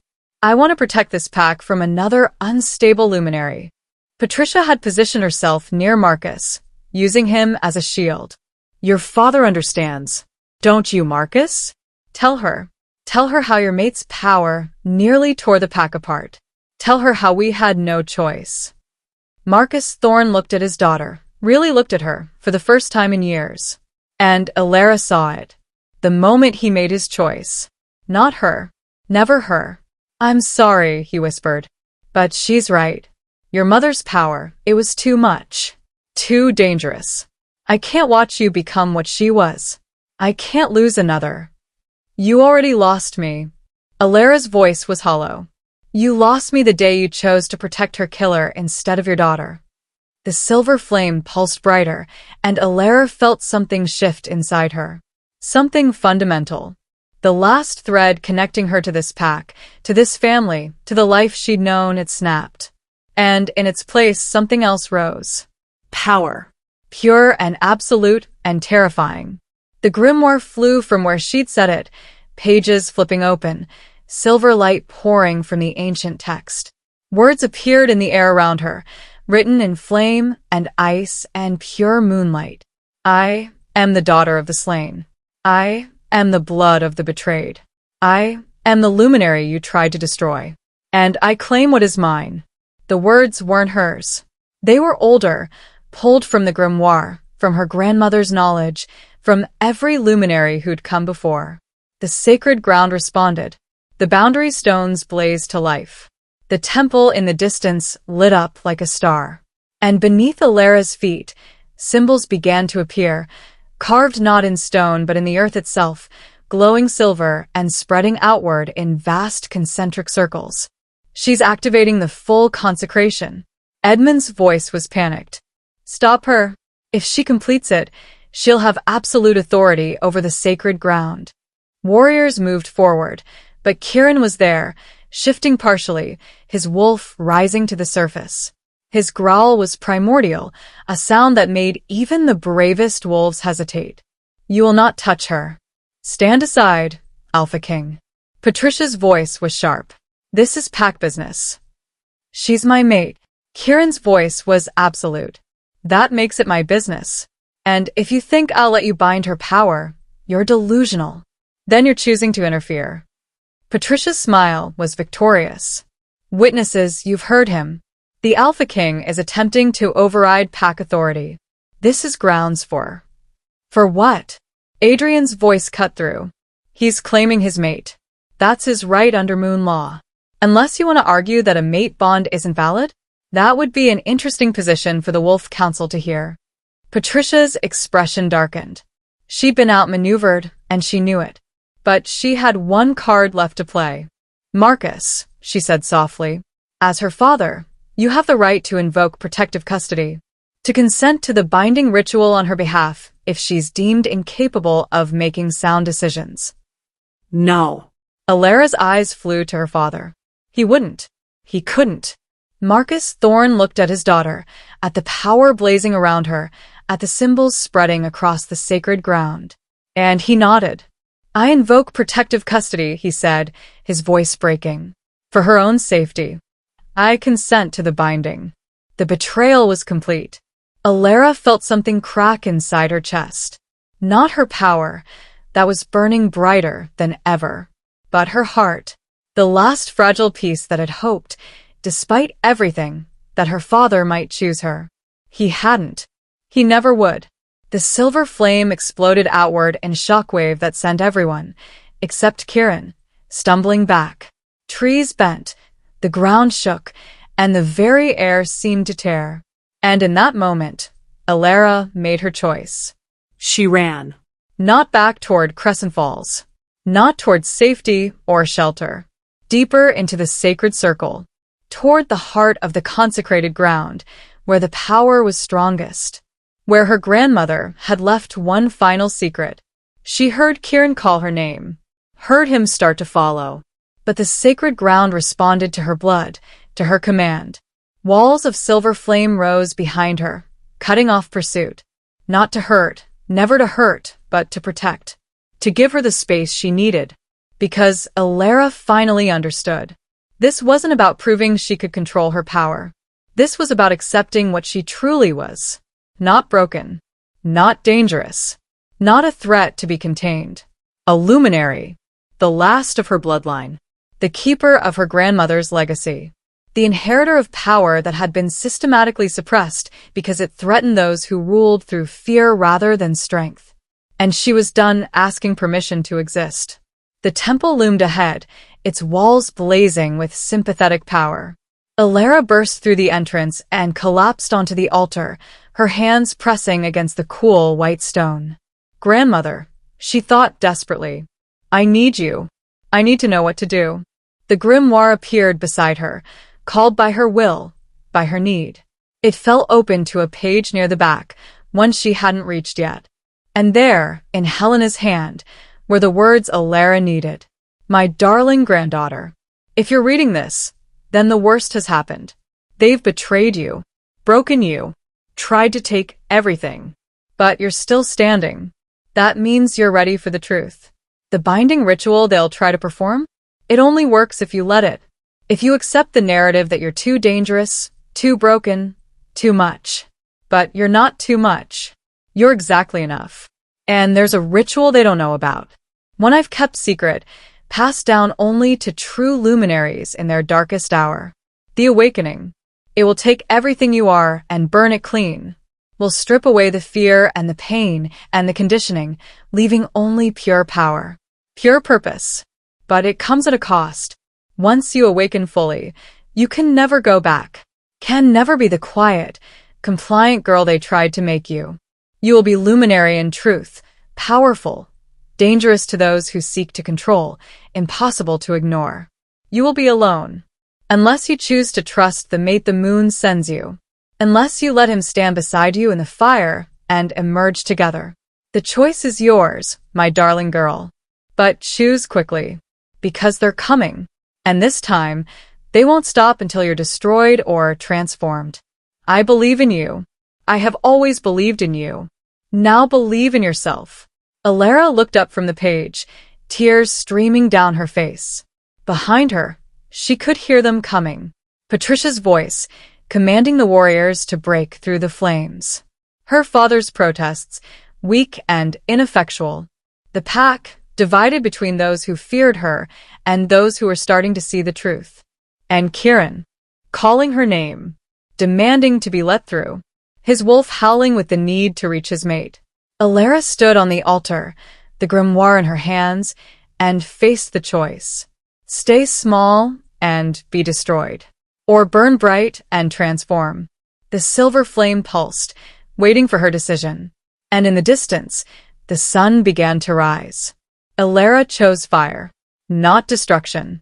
Not revenge. But transformation. She opened herself to the ritual her grandmother had left, letting the words flow from the grimoire into her mind, into her blood, into the silver flame that had always been her birthright. The awakening. It started as a whisper in her veins. A gentle warmth spreading from her core, touching every cell, every nerve, every hidden part of her that had learned to stay small and quiet and afraid. The warmth grew, built, intensified until it was no longer gentle at all. It was everything. Alara gasped as the power surged, her back arching, her hands splaying against the altar. The grimoire's pages turned on their own, faster and faster, silver light pouring from the ancient text in torrents. The symbols carved into the temple walls blazed so bright they burned after images into the air itself. And the pain began. Not physical, though her body trembled with the force of what was happening, but deeper, emotional. Every wound Patricia had inflicted, every moment of isolation, every time she'd been told she was broken or dangerous or too much, all of it rose to the surface at once. Years of suppressed agony, concentrated into a single burning point. Alara screamed. The sound tore from her throat raw and primal, echoing off the temple walls and out into the sacred circle. It carried grief and rage and betrayal, but underneath all of that was something else. Release. She was finally letting go. Finally allowing herself to feel everything she'd been forced to bury. The silver flame erupted from her skin in response, no longer contained, no longer controlled. It poured out in waves of light and power that filled the temple, spilled through the doorway, spread across the sacred ground like a living thing. Outside, she heard shouts of alarm, heard Patricia's screaming orders, heard her father crying her name, and heard Kieran, "Let me through." His voice was raw, desperate. Alara. "Let me reach you." The walls of flame she'd erected still held, keeping everyone out. Keeping her isolated in her transformation. Alone. Just like she'd always been. The thought should have broken her. Should have confirmed every fear that she was meant to face the darkness by herself. But her grandmother's words echoed in her mind. Unless you choose to trust the mate the moon sends you. Unless you let him stand beside you in the fire and emerge together. A choice. It always came down to choice. Alara could do this alone. Could complete the awakening in solitude, emerging powerful but solitary, proving she needed no one. Or she could trust. Could believe that Kieran meant what he said. That he wouldn't abandon her, wouldn't fear her, wouldn't try to control what she became. Could let someone stand with her for the first time in her life. The decision should have been harder. Should have required careful consideration and logic. But Alara's heart, the part of her that was still just a girl who'd wanted to be loved, already knew. She wanted him there. Kieran, her voice came out layered, echoing with power. "I'm lowering the barrier. Come to me. Now." The wall of silver flame directly in front of the temple entrance shimmered and fell. Kieran burst through immediately, moving so fast he was nearly a blur. He took in the scene in an instant. Alara on the altar, glowing so bright she was almost painful to look at, the grimoire blazing beside her, power swirling through the temple like a living storm. He should have been terrified. Instead, he looked awed. What do you need? Not are you okay, not what's happening. Just what do you need?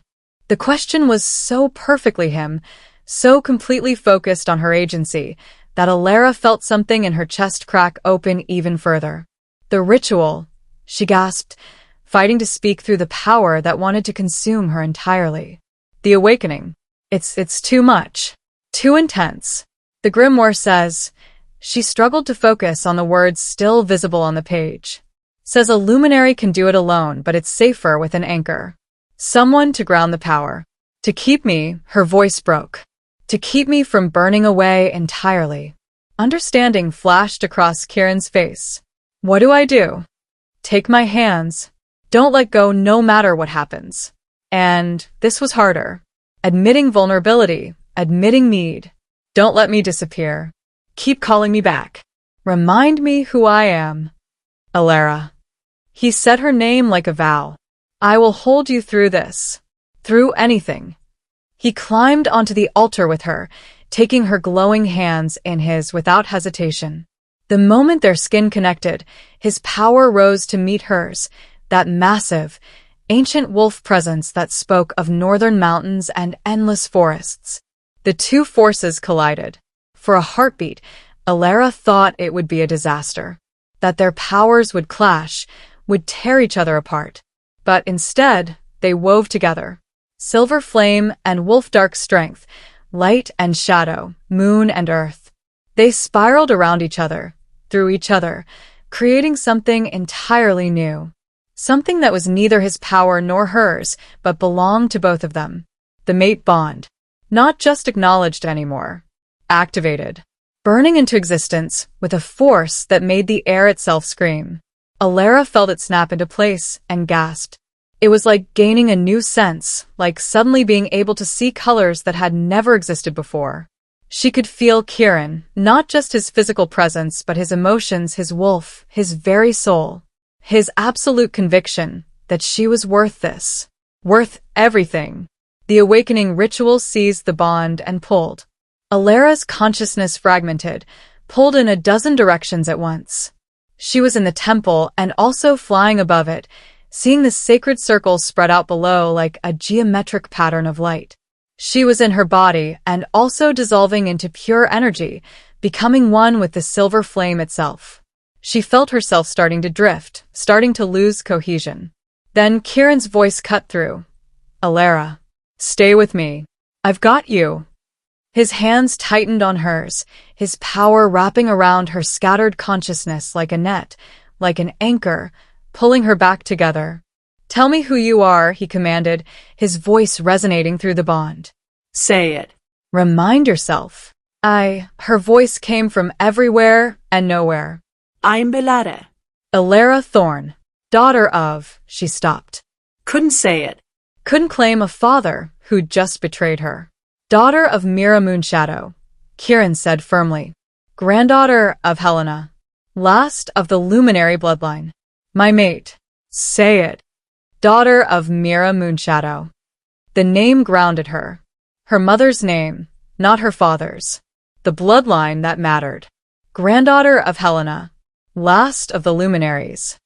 And mine. Kieran's voice was fierce. Say it, Alara. Claim it. Yours. The word felt like stepping off a cliff. Like the final surrender of every defense she'd ever built. I'm yours. The bond blazed incandescent. And the awakening completed. Power slammed back into Alara's body with enough force to bow her spine. But this time it wasn't wild or uncontrolled. It was focused. Intentional. Hers. She opened her eyes and saw the world differently. Everything had gained depth, dimension, meaning.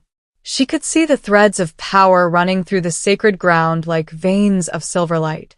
Could see the pack members gathered beyond the temple, their fear and confusion visible as colored auras. Could see Patricia's true nature, corruption and ambition wrapped in a human skin, so obvious now that Alara wondered how she'd ever missed it. And she could see Kieran. The mate bond had always been there, she realized, waiting. But now it was visible, a cord of light connecting her heart to his, pulsing in time with both their heartbeats. It was beautiful, terrifying, unbreakable. Alara? Kieran's voice was careful. Are you? I myself. She looked down at their joined hands. Her skin still glowed with silver light, but it was steady now. Controlled. But more. I'm more than I was. She stood, and Kieran stood with her, still holding her hands. The movement felt significant, ceremonial, like they were being witnessed by more than just the pack outside. The temple responded to her presence differently now. The carved symbols pulsed in rhythm with her heartbeat, acknowledging her not as a potential luminary, but as the real thing. The altar beneath her feet warmed, welcoming. The very stones seemed to hum with recognition. Welcome, daughter of my blood, a voice whispered through the temple. Not audible, but felt. Helena's presence, or maybe just the echo of her power left behind in this place. You are exactly what you were always meant to be. Tears streamed down Alara's face, but they weren't from pain anymore. They were relief, acceptance, joy at finally being seen for what she truly was. They're trying to break through the barriers. Kieran's voice pulled her attention outward. Patricia's rallied the warriors. She's not going to stop. Alara could feel it, the pressure against her walls of silver flame. Warriors throwing their power against the barriers, trying to force their way in. And Patricia's voice, sharp and commanding, urging them on. They're afraid, Alara said quietly. Everything they tried to prevent just happened. I'm fully awakened. There's no binding me now. No suppressing what I am. So, what do we do? Kieran's eyes were steady on hers. This is your fight, Alara. Your choice. I'll stand with you whatever you decide. What did she want? Revenge? She could have it. Could walk out there and let the silver flame consume everyone who'd hurt her. Could reduce Patricia to ash. Could make the pack elders beg for mercy. Could watch her father finally understand what he'd chosen to protect. The power was there. She could feel it, vast and terrible, waiting for her command. But a luminary's purpose is not destruction, her grandmother's voice whispered from memory, from the grimoire's teachings. It is transformation, healing, bringing light to darkness. Revenge would feel good for a moment, but it would make her into what they'd always claimed she was, dangerous, destructive, a threat. And she refused to become their narrative. I'm going to show them the truth, Alara said, her voice ringing with conviction. All of it. Everything Patricia has hidden. Everything they've been too afraid to see. She released one of Kieran's hands, but kept hold of the other, needing the anchor. With her free hand, she reached for the grimoire. The moment her fingers touched the leather, knowledge flooded in. Not just information this time, but technique. The ritual of revelation, a luminary's ability to make truth visible, to strip away lies and force people to see reality. It would expose everything. Patricia's crimes, her father's complicity, the conspiracy that had killed her mother. It would also leave Alara completely vulnerable. The ritual required channeling so much power that she'd be defenseless afterward, at least for a few minutes. She'd be trusting that the truth would be enough. That once the pack saw what had really happened, they'd choose justice over comfort. It was a gamble, but it was also the right thing to do. I need you to protect me, Alara said to Kieran. After I do this, I'll be weak. If Patricia tries to attack, she won't get within 10 feet of you. Kieran's voice was iron. I promise. Alara nodded once, then turned toward the temple entrance. The barriers were still holding, but barely. She could see cracks forming in the silver flame, could feel the warriors' combined power starting to break through. Time to end this. She lowered all the barriers at once. The walls of flame vanished, leaving the temple open and exposed. Patricia stood at the front of a group of at least 20 wolves, warriors, elders, pack members loyal to her cause. Behind them, more gathered, curious or concerned or eager to see the show. Her father stood to one side, looking lost. Patricia's expression when she saw Alara was complex, triumph warring with fear. She'd expected to find her stepdaughter broken, overwhelmed by power she couldn't control. Instead, Alara stood on the altar, glowing with steady silver light, her hand clasped with the Alpha King's, looking more powerful and composed than Patricia had ever seen her.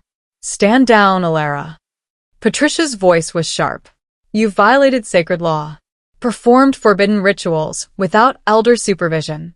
Return the grimoire and submit to custody, and we can resolve this peacefully." No. The word rang through the clearing, amplified by the temple's acoustics. No more submission. No more pretending. No more lies. Alara raised her free hand, and the silver flame answered. But not as a weapon. As illumination. Light poured from her palm, spreading outward in a wave that washed over everyone gathered. It was gentle, warm, carrying no threat of harm. But as it touched each wolf, something happened. Memories surfaced. Not their own, Patricia's. The revelation ritual was forcing everyone present to see what Patricia had seen, to experience her memories as if they were their own. Alara watched as shock rippled through the crowd. Watched them experience Patricia arriving in Crescent Falls years ago, her first meeting with the pack elders, the conspiracy they'd proposed. "Helena's bloodline is too powerful," Elder Edmund's voice echoed from memory. "They refuse to be controlled. We need someone who can manage them." "I can do that," Patricia had replied. "Give me access to Marcus Thorne, and I'll ensure his daughter never becomes a threat." The memory shifted. Mira Moonshadow, Alara's mother, standing before the pack council, arguing passionately. "The old ways are corrupt. We're meant to serve the pack, yes, but not through fear and control. A luminary's gift is for healing, for unity, not for enforcing the elders' political agenda." "You're being unreasonable, Mira." Edmund's voice cold. "The structure has served us well for decades. We won't let one wolf's idealism destroy it." "Then I'll take this to the Wolf Council.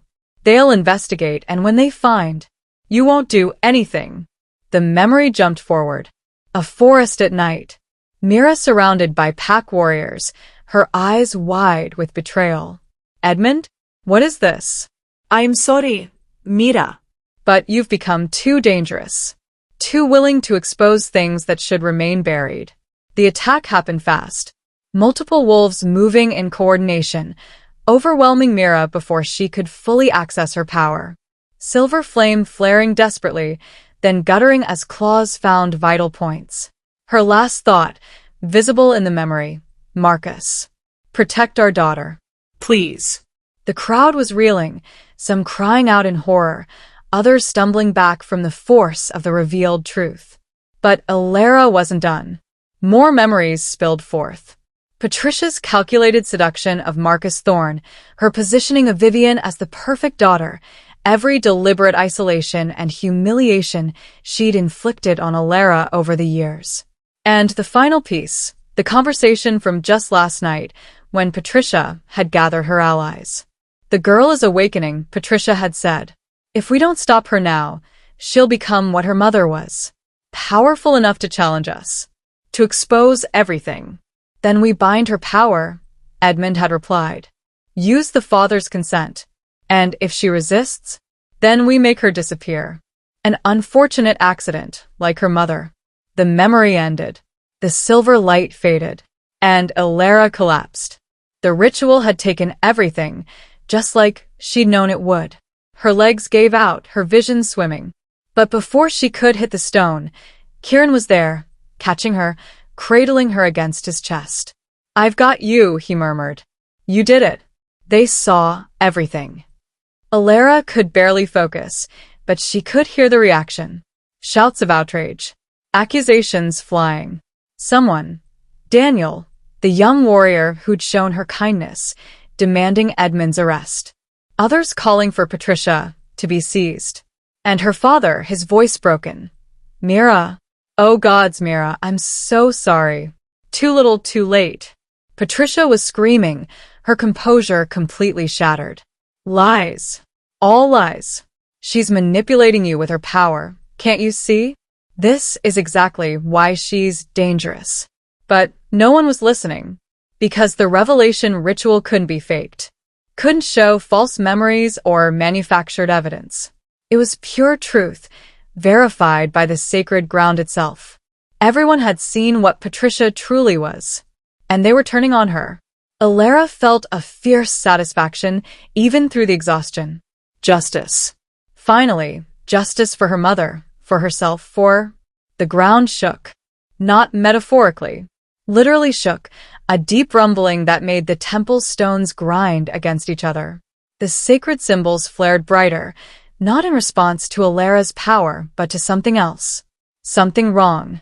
Kieran's head snapped up, his eyes widening. What is that? Adrian appeared at the temple entrance, his face grim. We have a problem. A big one. The shaking intensified. Through the trees, Alara could see the boundary stones beginning to crack, dark energy seeping through the breaks like oil. No. Edmund's voice was horrified. No, that's not possible. The barriers should have held for another decade at least. What barriers? Kieran demanded. The sacred ground wasn't just for training luminaries. Edmund looked like he'd aged 100 years. It was a seal. A prison. Helena established it to contain. The largest boundary stone exploded. Darkness poured out, thick and viscous and utterly wrong. It moved like smoke but felt solid, malevolent, ancient. And from within that darkness came a sound, breathing, heavy and rhythmic, like something massive waking from a very long sleep. What is that? Alara whispered. Adrian's expression was grave. That is what happens when you drain a luminary's power at a sacred site. The seal weakens, and what was bound beneath gets free. Patricia had gone white. I didn't know. Didn't know that performing a binding ritual on consecrated ground would break the containment. Adrian's voice was scathing. Or, didn't care? What was Helena containing? Kieran's voice was deadly calm. Edmund's answer was barely audible. The Shadow Wolf. The name meant nothing to Alara, but Kieran's sharp intake of breath said it meant something to him. That's a myth. A cautionary tale they tell young wolves. It was real. Edmund's hands were shaking. A wolf so consumed by dark magic that it became something else. Something that fed on fear and pain and death. Helena and the other luminaries of her generation fought it, but they couldn't kill it. Only trap it. And now it's free. Adrian pulled weapons from his coat, silver blades etched with symbols that glowed faintly. Because Patricia's conspiracy weakened the bloodline meant to maintain the seal. The darkness was spreading, consuming trees, ground, everything it touched. And at its center, a shape was forming. Massive, quadrupedal, with eyes that burned red like coals. The Shadow Wolf. It threw back its head and howled. The sound was wrong on every level, not wolf, not animal, not anything natural. It resonated with frequencies that made teeth ache and bones vibrate and primal fear spike through every living thing in range. Half the gathered wolves fled immediately, unable to overcome their instinct to run. The others stood frozen, caught between terror and the inability to process what they were seeing. Patricia was backing away, shaking her head in denial. This isn't my fault. I didn't. This wasn't supposed to. You killed the luminary bloodline. Alara found her voice despite the exhaustion. My mother was meant to maintain the seal. When she died, it fell to me. But you suppressed my power, prevented me from being trained. You weakened the barrier with every year you kept me from my birthright. The Shadow Wolf's red eyes fixed on the temple. On Alara. Luminary, a voice like grinding stone and screaming wind echoed directly into her mind. The last daughter. The broken seal. Finally free. It began to move toward her, darkness spreading with each step. Kieran shifted fully, his wolf form massive and gray, placing himself between Alara and the approaching threat. His snarl was defiant, but Alara could feel through the bond how outmatched he was. This thing was ancient, powerful, wrong in ways that natural wolves couldn't fight. It would take magic to stop it. Luminary magic. Alara tried to stand and nearly collapsed again. The revelation ritual had drained her too completely. She had maybe a fraction of her power left, nowhere near enough to fight something that had required multiple luminaries to contain the first time. No. She said it aloud, refusing to accept it. No, I didn't survive Patricia just to die to some ancient nightmare. The grimoire pulsed beside her. She grabbed it with shaking hands, flipping through pages desperately. There had to be something, some ritual or technique or... There. Near the very back, written in Helena's hand but older, shakier. Added near the end of her life. Emergency protocol. If the shadow wolf escapes and the bloodline is too weak to contain it alone, there is one option. The convergence. Gather every wolf with even a trace of lunar gift. Channel their combined power through the luminary as a focal point. It will burn everyone involved, may kill the luminary outright, but it's the only way to re-establish the seal. The luminary must consent. The pack must trust her enough to give their power willingly. And the luminary must be strong enough to survive channeling that much energy. I'm sorry, granddaughter. I'm so sorry. But there's no other way. Alara looked up from the page. The shadow wolf was less than 100 yards away now, darkness spreading like a cancer. Kieran and Adrian had positioned themselves as a defensive line, but she could see it wouldn't be enough. Behind them, the pack, what remained of it, watched in horror, including Patricia and Edmund and all the wolves who'd spent years suppressing Alara, fearing her, trying to bind her power. The wolves who'd have to trust her now, who'd have to give her their power willingly and hope she didn't use it for revenge. Alara met Patricia's eyes across the clearing. Her stepmother knew, understood exactly what Alara was thinking, understood that she was the only one who could stop this, and that it required the pack's cooperation. Please. Patricia's voice was small, broken. Please, I know I don't deserve, but please. Alara looked at the grimoire, at the ritual that might save them all or kill her trying, at Kieran, still in wolf form, ready to die defending her, at the pack who'd rejected her. And she made her choice. I need everyone with lunar heritage. Her voice rang out, amplified by the last dregs of her power. Everyone with even a trace of moon blessing. Come to the temple. Now. They hesitated. Of course they did. She'll use it against us, someone muttered.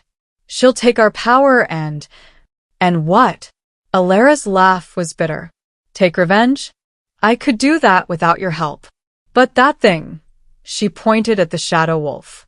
That thing will kill all of us. Doesn't matter if you feared me or loved me or betrayed me. It will destroy everything. Daniel stepped forward first. Then another young wolf. Then more, slowly, until nearly 40 wolves stood before the temple. Not everyone, but enough. Maybe enough. Alara looked at Kieran. This is going to hurt. The ritual, it might. Don't. He shifted back to human form, naked and uncaring, his eyes fierce. Don't say goodbye. You're going to survive this. We're going to survive this. Together. She wanted to believe him. Trust me, she whispered. With everything. Alara stood, drawing on reserves she didn't know she had. Kieran steadied her, his presence through the bond giving her strength. And she began the convergence. The ritual didn't ask. It demanded. Alara opened herself as a conduit, and the power came flooding in. It started with the wolves closest to the temple, Daniel and the younger pack members who'd stepped forward first. Their lunar gifts were small, barely developed, but they offered them willingly. Alara felt their energy flowing into her, through her, pooling in her chest alongside the silver flame. Then the next ring. Older wolves, their gifts more established.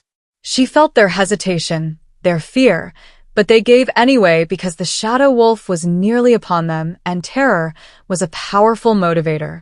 More power, more energy, building, intensifying, threatening to overwhelm her completely. Alara's body began to glow, brighter than it ever had before. The silver flame blazed beneath her skin like she'd swallowed a star. Her bones felt like they were made of light, her blood like molten metal.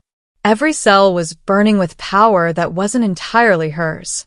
And it hurt. Gods, it hurt. Not like the awakening, which had been transformative pain. This was raw agony, the feeling of her body trying to contain more energy than it was designed to hold. She was a cup meant for water being filled with an ocean. Alara screamed, unable to hold it back. Kieran was there immediately, his hands on her shoulders, his voice in her ear. I'm here. I'm right here. You can do this. Too much, she gasped. It's too much, I can't. You can. His certainty was absolute, flowing through the mate bond like an anchor. You're a luminary, Alara. This is what you were made for. The shadow wolf howled again, closer now. Close enough that she could feel the wrongness of it pressing against her senses like oil on skin. It had crossed half the distance to the temple, leaving corruption in its wake, trees withering, grass dying, the very earth turning gray and lifeless. It would reach them in seconds. And Alara still didn't have enough power to stop it. Patricia. Alara's voice came out layered, resonating with the 40 wolves she was channeling. You wanted me bound? Controlled? Here's your chance. Give me your power. Now. Her stepmother stood frozen, face white with terror. For years she'd feared what Alara might become. And now she was being asked to contribute to exactly that, to make Alara powerful beyond measure. I can't, you'll use it to save your life. Alara's patience shattered. I don't care about revenge right now, Patricia. I care about stopping that thing before it kills everyone I've ever known. So either give me your power or run, but decide now. The shadow wolf was 50 yards away. Patricia's resolve broke. She stepped forward, joining the circle of wolves, and opened her lunar gift. It was larger than Alara had expected. Patricia had hidden depths of power, had suppressed her own abilities to appear more approachable, less threatening. All calculation. All strategy. But right now it was fuel. The power slammed into Alara, and she staggered. Kieran held her upright, his strength the only thing keeping her from collapsing under the weight. More, Alara gasped. I need more. Edmund, elders, everyone. If you have even a drop of moon blessing, I need it. Please. The pack elders exchanged glances. These were the wolves who'd helped arrange her mother's murder, who'd spent years ensuring Alara never came into her power. And now she was asking them to give her everything. Edmund stepped forward first. His expression was complex, shame and fear and resignation all mixed together. I'm sorry, he said quietly. For all of it. For your mother, for you, for... Apologize later. Alara's voice was strained. Power now. He gave it. The other elders followed, one by one, until nearly 60 wolves were feeding their energy into her. Alara's vision whited out from the intensity. She couldn't see the physical world anymore, could only perceive power. The silver flame at her core, now fed by dozens of tributaries, growing vast and terrible and barely controlled. She was going to explode. Going to burn up from the inside. The mate bond blazed. Kieran's power surged through their connection, not adding to the overwhelming force, but structuring it, giving it shape. His wolf-dark strength wove through the chaotic energy like scaffolding, like a framework that helped her contain and direct what would have otherwise torn her apart. Together, he growled in her ear. We do this together. Yes, together. Alara opened her eyes, and they were pure silver, glowing bright enough to cast shadows. She looked at the shadow wolf, now mere yards away, its massive form radiating wrongness and ancient hunger. Little luminary, it hissed into her mind. Broken bloodline. Väken etzel. You cannot stop me. You're right. Alara's voice echoed with the power of 60 wolves speaking as one. I can't stop you. I can't kill you. Even my grandmother couldn't do that. The shadow wolf's red eyes gleamed with triumph. But I can do what she did. Alara raised both hands, silver flame erupting from her palms in columns of light. I can contain you, can rebuild the seal, can bury you so deep you won't see freedom for another 1,000 years. No. The shadow wolf lunged. Alara released the convergence. All that power, 60 wolves' worth of lunar energy, structured by Kieran's strength, focused by her luminary gift, poured out in a wave of silver fire that lit up the entire forest like a second sun. It caught the shadow wolf mid-leap and stopped it cold. The creature howled, thrashing against the flame, its darkness trying to consume the light. For a terrible moment, the two forces were balanced, neither gaining ground. Then Alara pushed harder. She poured everything into it, all the pain of her mother's death, all the years of isolation and fear, all the rage at Patricia's betrayal and her father's cowardice. But also the hope she'd found in Kieran's eyes, the belonging she'd felt on the sacred ground, the love her grandmother had left in every page of the grimoire. All of it became fuel for the silver flame, and the shadow wolf began to lose. Inch by inch, the darkness was forced back. The corruption it had spread started to recede, grass returning to green, trees straightening, the very air clearing. The massive creature was shrinking, compacting, being driven down into the earth itself. This isn't over, it snarled. The bloodline is still weak, still broken. I will return, not in her lifetime. Kieran's voice was ice. Not while I protect her. Not while the mate bond holds. The shadow wolf's eyes fixed on him, on the connection between them that blazed visible even in the physical world. A bond, it hissed. Yes. That might hold, might strengthen the seal. It laughed then, a sound like breaking glass and screaming metal. But bonds can be broken, Alpha King. And when yours shatters, when you fail her like all the others, I will be waiting. Then the silver flame consumed it completely. The shadow wolf was driven down into the earth, the ground sealing over it. The boundary stones, cracked and damaged, blazed with renewed light as the seal re-established itself. Not as strong as before, not permanent, but enough. Enough to contain it for now. The silver flame guttered and died, and Alara collapsed. Not unconscious this time. Worse. She was aware of everything, the agony in every nerve, the feeling of her body trying to recover from channeling enough power to level a city, the sudden horrible emptiness as the convergence ended and all those borrowed gifts returned to their owners. She'd never felt so hollow, so used up, so completely drained. Alara. Kieran's voice was panicked. Alara, stay with me. Breathe. Just breathe. She was trying, but her lungs didn't want to work properly, her heart was beating erratically, and everything hurt. Healer. Someone was shouting. Get a healer now. Hands on her, checking her pulse, her breathing. Voices talking over each other in medical terminology she couldn't follow. But through it all, one constant. Kieran's hand in hers, his presence through the bond, steady and unwavering. I'm here. I've got you. You're not alone. The bond carried his certainty even when Alara couldn't find her own. Time became strange. She was in the temple, then being carried somewhere else. There were blankets, warmth, people moving around her with purpose.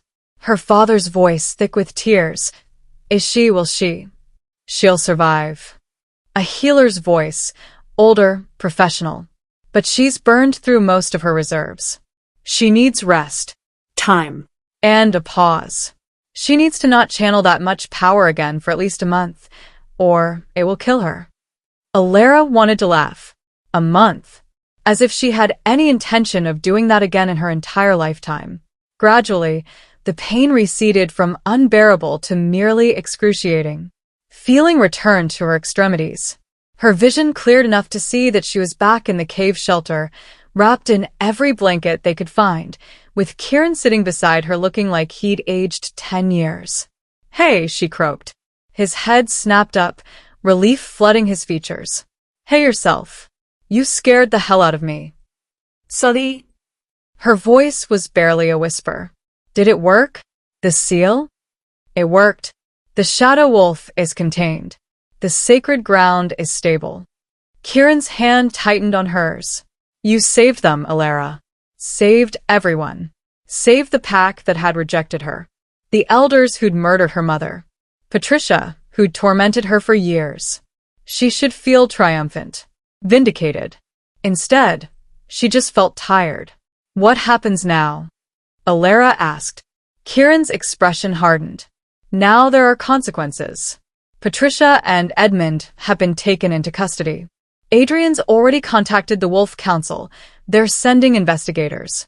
Everyone who is involved in your mother's death will face trial. Justice. Real justice, not just the revenge of exposing them. It should have felt like enough. And my father? Kieran's silence was answer enough. Marcus Thorne hadn't been part of the murder itself, but his complicity in covering it up, his consent to bind Alara's power, those were crimes too. Not as severe, but crimes nonetheless. He's asking to see you, Kieran said carefully. The healers said it's your choice. You don't owe him anything. Alara closed her eyes. She didn't want to see him, didn't want to hear explanations or apologies or justifications. But she also knew she'd regret it if she didn't. If she let him face justice without saying what needed to be said. Later, she decided. When I can stand without falling over. I want to face him on my feet. Whenever you're ready. Kieran brought her hand to his lips, pressing a kiss to her scraped knuckles. I'll be right there with you. The mate bond pulsed, warm and reassuring. You know, Alara said quietly, you could have run. When the shadow wolf appeared, when it became clear how dangerous this all was, you could have left, protected yourself, gone back to your territory. No, Kieran said simply. I couldn't have. Why not? He looked at her like the answer should be obvious.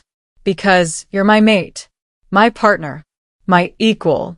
The one wolf in all the territories who looked at impossible odds and chose to fight anyway. How could I do anything less than stand beside you?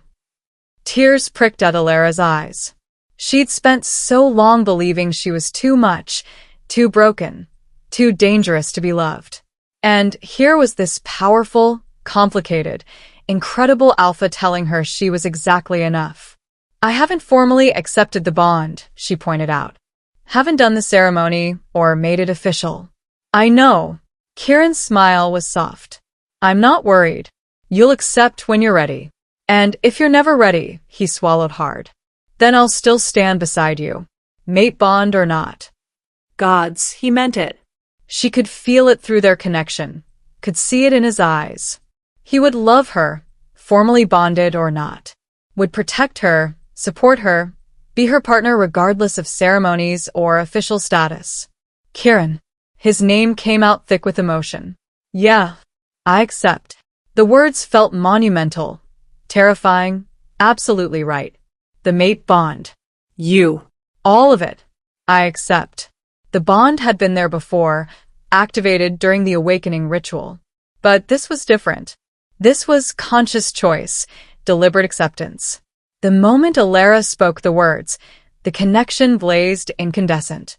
It was like the convergence, but focused, intimate, just the two of them. Their souls touching, intertwining, becoming something that was neither his nor hers, but belonged to both of them. She could feel his emotions as clearly as her own. His fierce joy, his overwhelming relief, his absolute devotion. And he could feel hers. All the fear and hope and desperate love she'd been too afraid to acknowledge.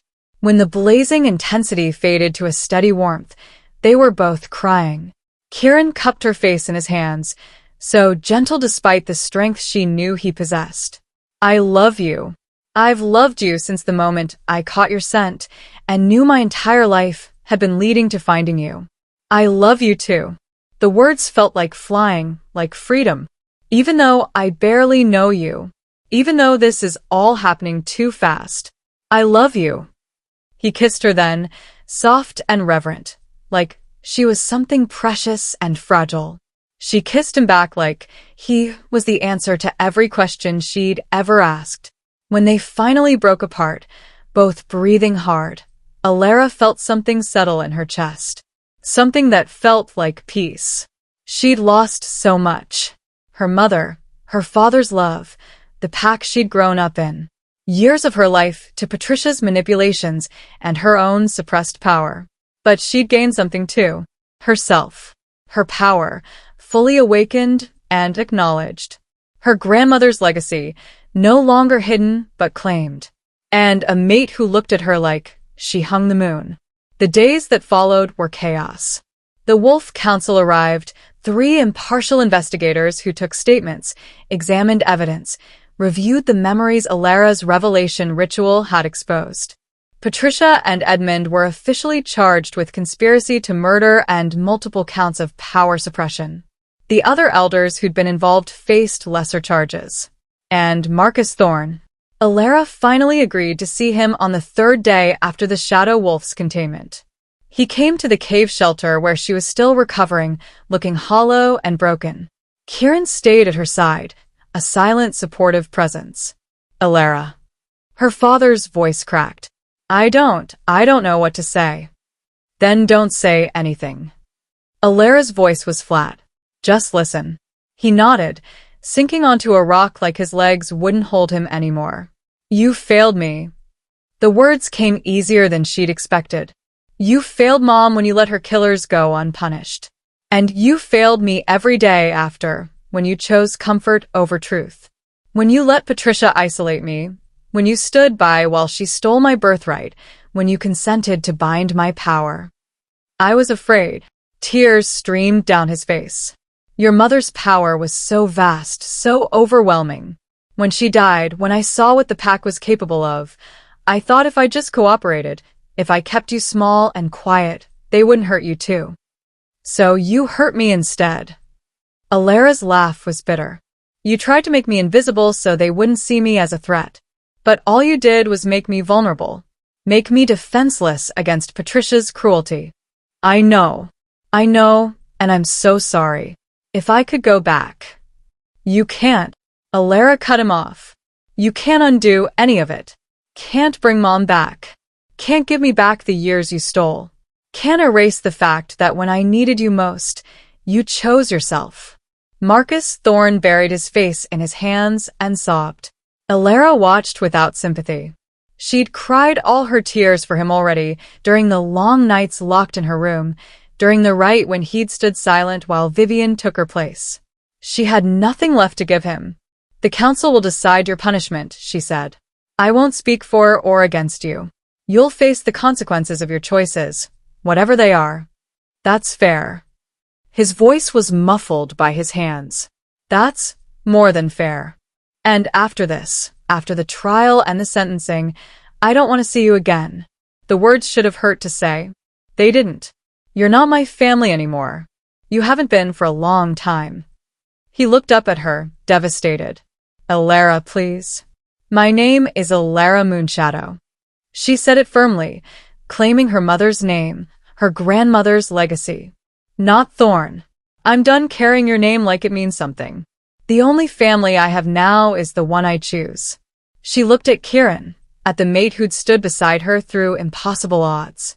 Marcus followed her gaze, and something like understanding moved through his expression. He nodded slowly, accepting what he couldn't change. I hope, his voice broke. I hope he's good to you. Better than I was. He is. Alara's hand found Kieran's. He chose me first. That's more than you ever did. Her father left shortly after, escorted by council guards. Alara watched him go and felt nothing. No grief, no relief, just a quiet acceptance that some relationships were too broken to salvage. And that was okay. The trial concluded 2 weeks later. Patricia was found guilty on all counts and sentenced to life imprisonment in a council facility. No possibility of parole. No merci. Edmund and 2 other elders received lengthy sentences for their involvement in the conspiracy. Marcus Thorne was found guilty of accessory to murder after the fact and sentenced to 20 years. Vivian, who'd been horrified to discover what her mother had done, was cleared of all charges but chose to leave Crescent Falls anyway, too ashamed to face the pack. And Alara Alara was offered the position of Pack Alpha. The bloodline leadership, the council investigator explained, technically never ended. It was usurped illegally. As Helena Moonshadow's heir and the only surviving luminary, you have the right to claim Crescent Falls as your territory. Alara stood in the temple, her temple, considering the offer. Alpha. Leader of the pack that had rejected her, that had murdered her mother, that had tried to destroy her. It should have been tempting. Should have been the ultimate vindication. But I refuse, she said clearly. The investigator blinked. You refuse? I refuse. Alara looked around at the gathered pack members, the ones who'd stayed, who'd survived, who were trying to rebuild. I'm not what Crescent Falls needs. I'm a luminary, yes, but I'm not a traditional alpha. I don't want to rule through hierarchy and control. Then what do you want? Daniel asked. The young warrior had been vocal in supporting her, had volunteered to testify on her behalf. Alara smiled. I want Crescent Falls to choose their own leader. Democratically. I'll stay as luminary. I'll maintain the sacred ground. I'll be available for council and rituals. I'll keep the seal on the Shadow Wolf strong. But day-to-day leadership? That should be someone who wants it. Someone the pack trusts. It was unprecedented. But then again, so was everything else that had happened. The council agreed, with the stipulation that Alara maintain her role as luminary and that the new alpha would be subject to council oversight for at least 5 years. Daniel was elected by a landslide. He was young, idealistic, and absolutely terrified. But he also genuinely cared about the pack, about rebuilding trust, about making sure nothing like Patricia's regime ever happened again. Alara thought he'd do well. And if he needed help, she'd be there. 3 months after the Shadow Wolf's containment, Alara stood in the temple with Kieran at her side. The space had been transformed, cleaned, restored, made into a proper place of worship rather than a forgotten ruin. The grimoire sat on a specially made pedestal, available for study, but protected by wards only Alara could bypass. Ready? Kieran asked. Alara nodded. They'd waited to do the formal mate bond ceremony until things were settled, until the trials were over and the pack had stabilized. Now finally it was time. The ceremony was small. Just a few witnesses, Adrian, Daniel, a couple of the wolves who'd supported Alara from the beginning. No grand spectacle, no political maneuvering. Just 2 people promising to stand beside each other. The ritual was simple. They stood facing each other in the temple, hands clasped, and spoke the ancient words. I am yours, Alara said, her voice steady. In this life and whatever comes after. Through darkness and light, through peace and war, through every choice we make and every challenge we face. I choose you. I am yours, Kieran echoed. In this life and whatever comes after. Your strength is my strength. Your battles are my battles. Your joy is my joy. I choose you. The mate bond, already present, solidified into something permanent and unbreakable. Silver light wrapped around them, Alara's luminary gift blessing their union, and when it faded, they were marked. Matching symbols on their left shoulders, silver and black intertwined, visible proof of their bond. They kissed while their small audience cheered. And for the first time in her life, Alara felt completely, utterly whole. Later, as the sun set and their guests departed, Alara and Kieran sat at the temple entrance, looking out over the sacred ground. What happens now? Alara asked. You still have a territory to run. Wolves who need you. Ida. Kieran's arm was around her shoulders, holding her close. And I'll need to return soon. But he paused. I'm hoping you'll come with me. Alara had been expecting this, had been thinking about it for weeks. Leaving Crescent Falls, going to the Northern Territories, starting over in a place where no one knew her story, where she could be more than the girl who'd been broken and rebuilt. I want to, she admitted. But the sacred ground needs maintenance. The seal needs a luminary present to keep it strong. So, we split our time. Kieran had clearly thought this through. 6 months in the north, helping me stabilize my territory and establish you as my mate publicly. 6 months here, maintaining the sacred ground and training any wolves who show luminary potential. You think there will be others? I think your bloodline is stronger than anyone realized. And I think now that the suppression has ended, we'll start seeing gifts emerge that have been dormant for generations. Kieran pressed a kiss to her temple. You won't be the last luminary, Elara. You'll be the first of a new generation. The thought was daunting. Wonderful. Terrifying. Perfect. 6 months here, 6 months there, Elara repeated. 2 homes. 2 packs to serve. 2 places where you're valued. Kieran turned her to face him. Where you're seen for what you are, powerful, brilliant, extraordinary. Elara kissed him, slow and sweet and full of promise. When they finally pulled apart, stars had begun to appear overhead. I'm still scared sometimes, Elara confessed. That I'll wake up and this will all have been a dream. That I'll be back in that locked room, powerless and alone. You'll never be alone again. Kieran's voice was absolute. I promise you that. Whatever comes, and there will be challenges, there will be wolves who fear what you represent. You'll never face it by yourself. Elara believed him. And that belief, that trust, felt like the greatest magic of all. She looked out over the sacred ground, at the boundary stones glowing softly in the twilight, at the forest her grandmother had consecrated decades ago for a granddaughter she'd never meet. Helena had seen her, had believed in her, had left her everything she needed to survive. And Elara had done it, had survived, had thrived, had transformed from a suppressed, frightened girl into a fully realized luminary with a mate who loved her and a future that was finally her own. Thank you, she whispered to the night, to her grandmother's spirit, to whatever force had guided her through the darkness. The sacred ground pulsed with light, just once. Acknowledgement, blessing, approval. Kieran stood and offered her his hand. Come on. Let's go home. Which one? Elara asked with a smile.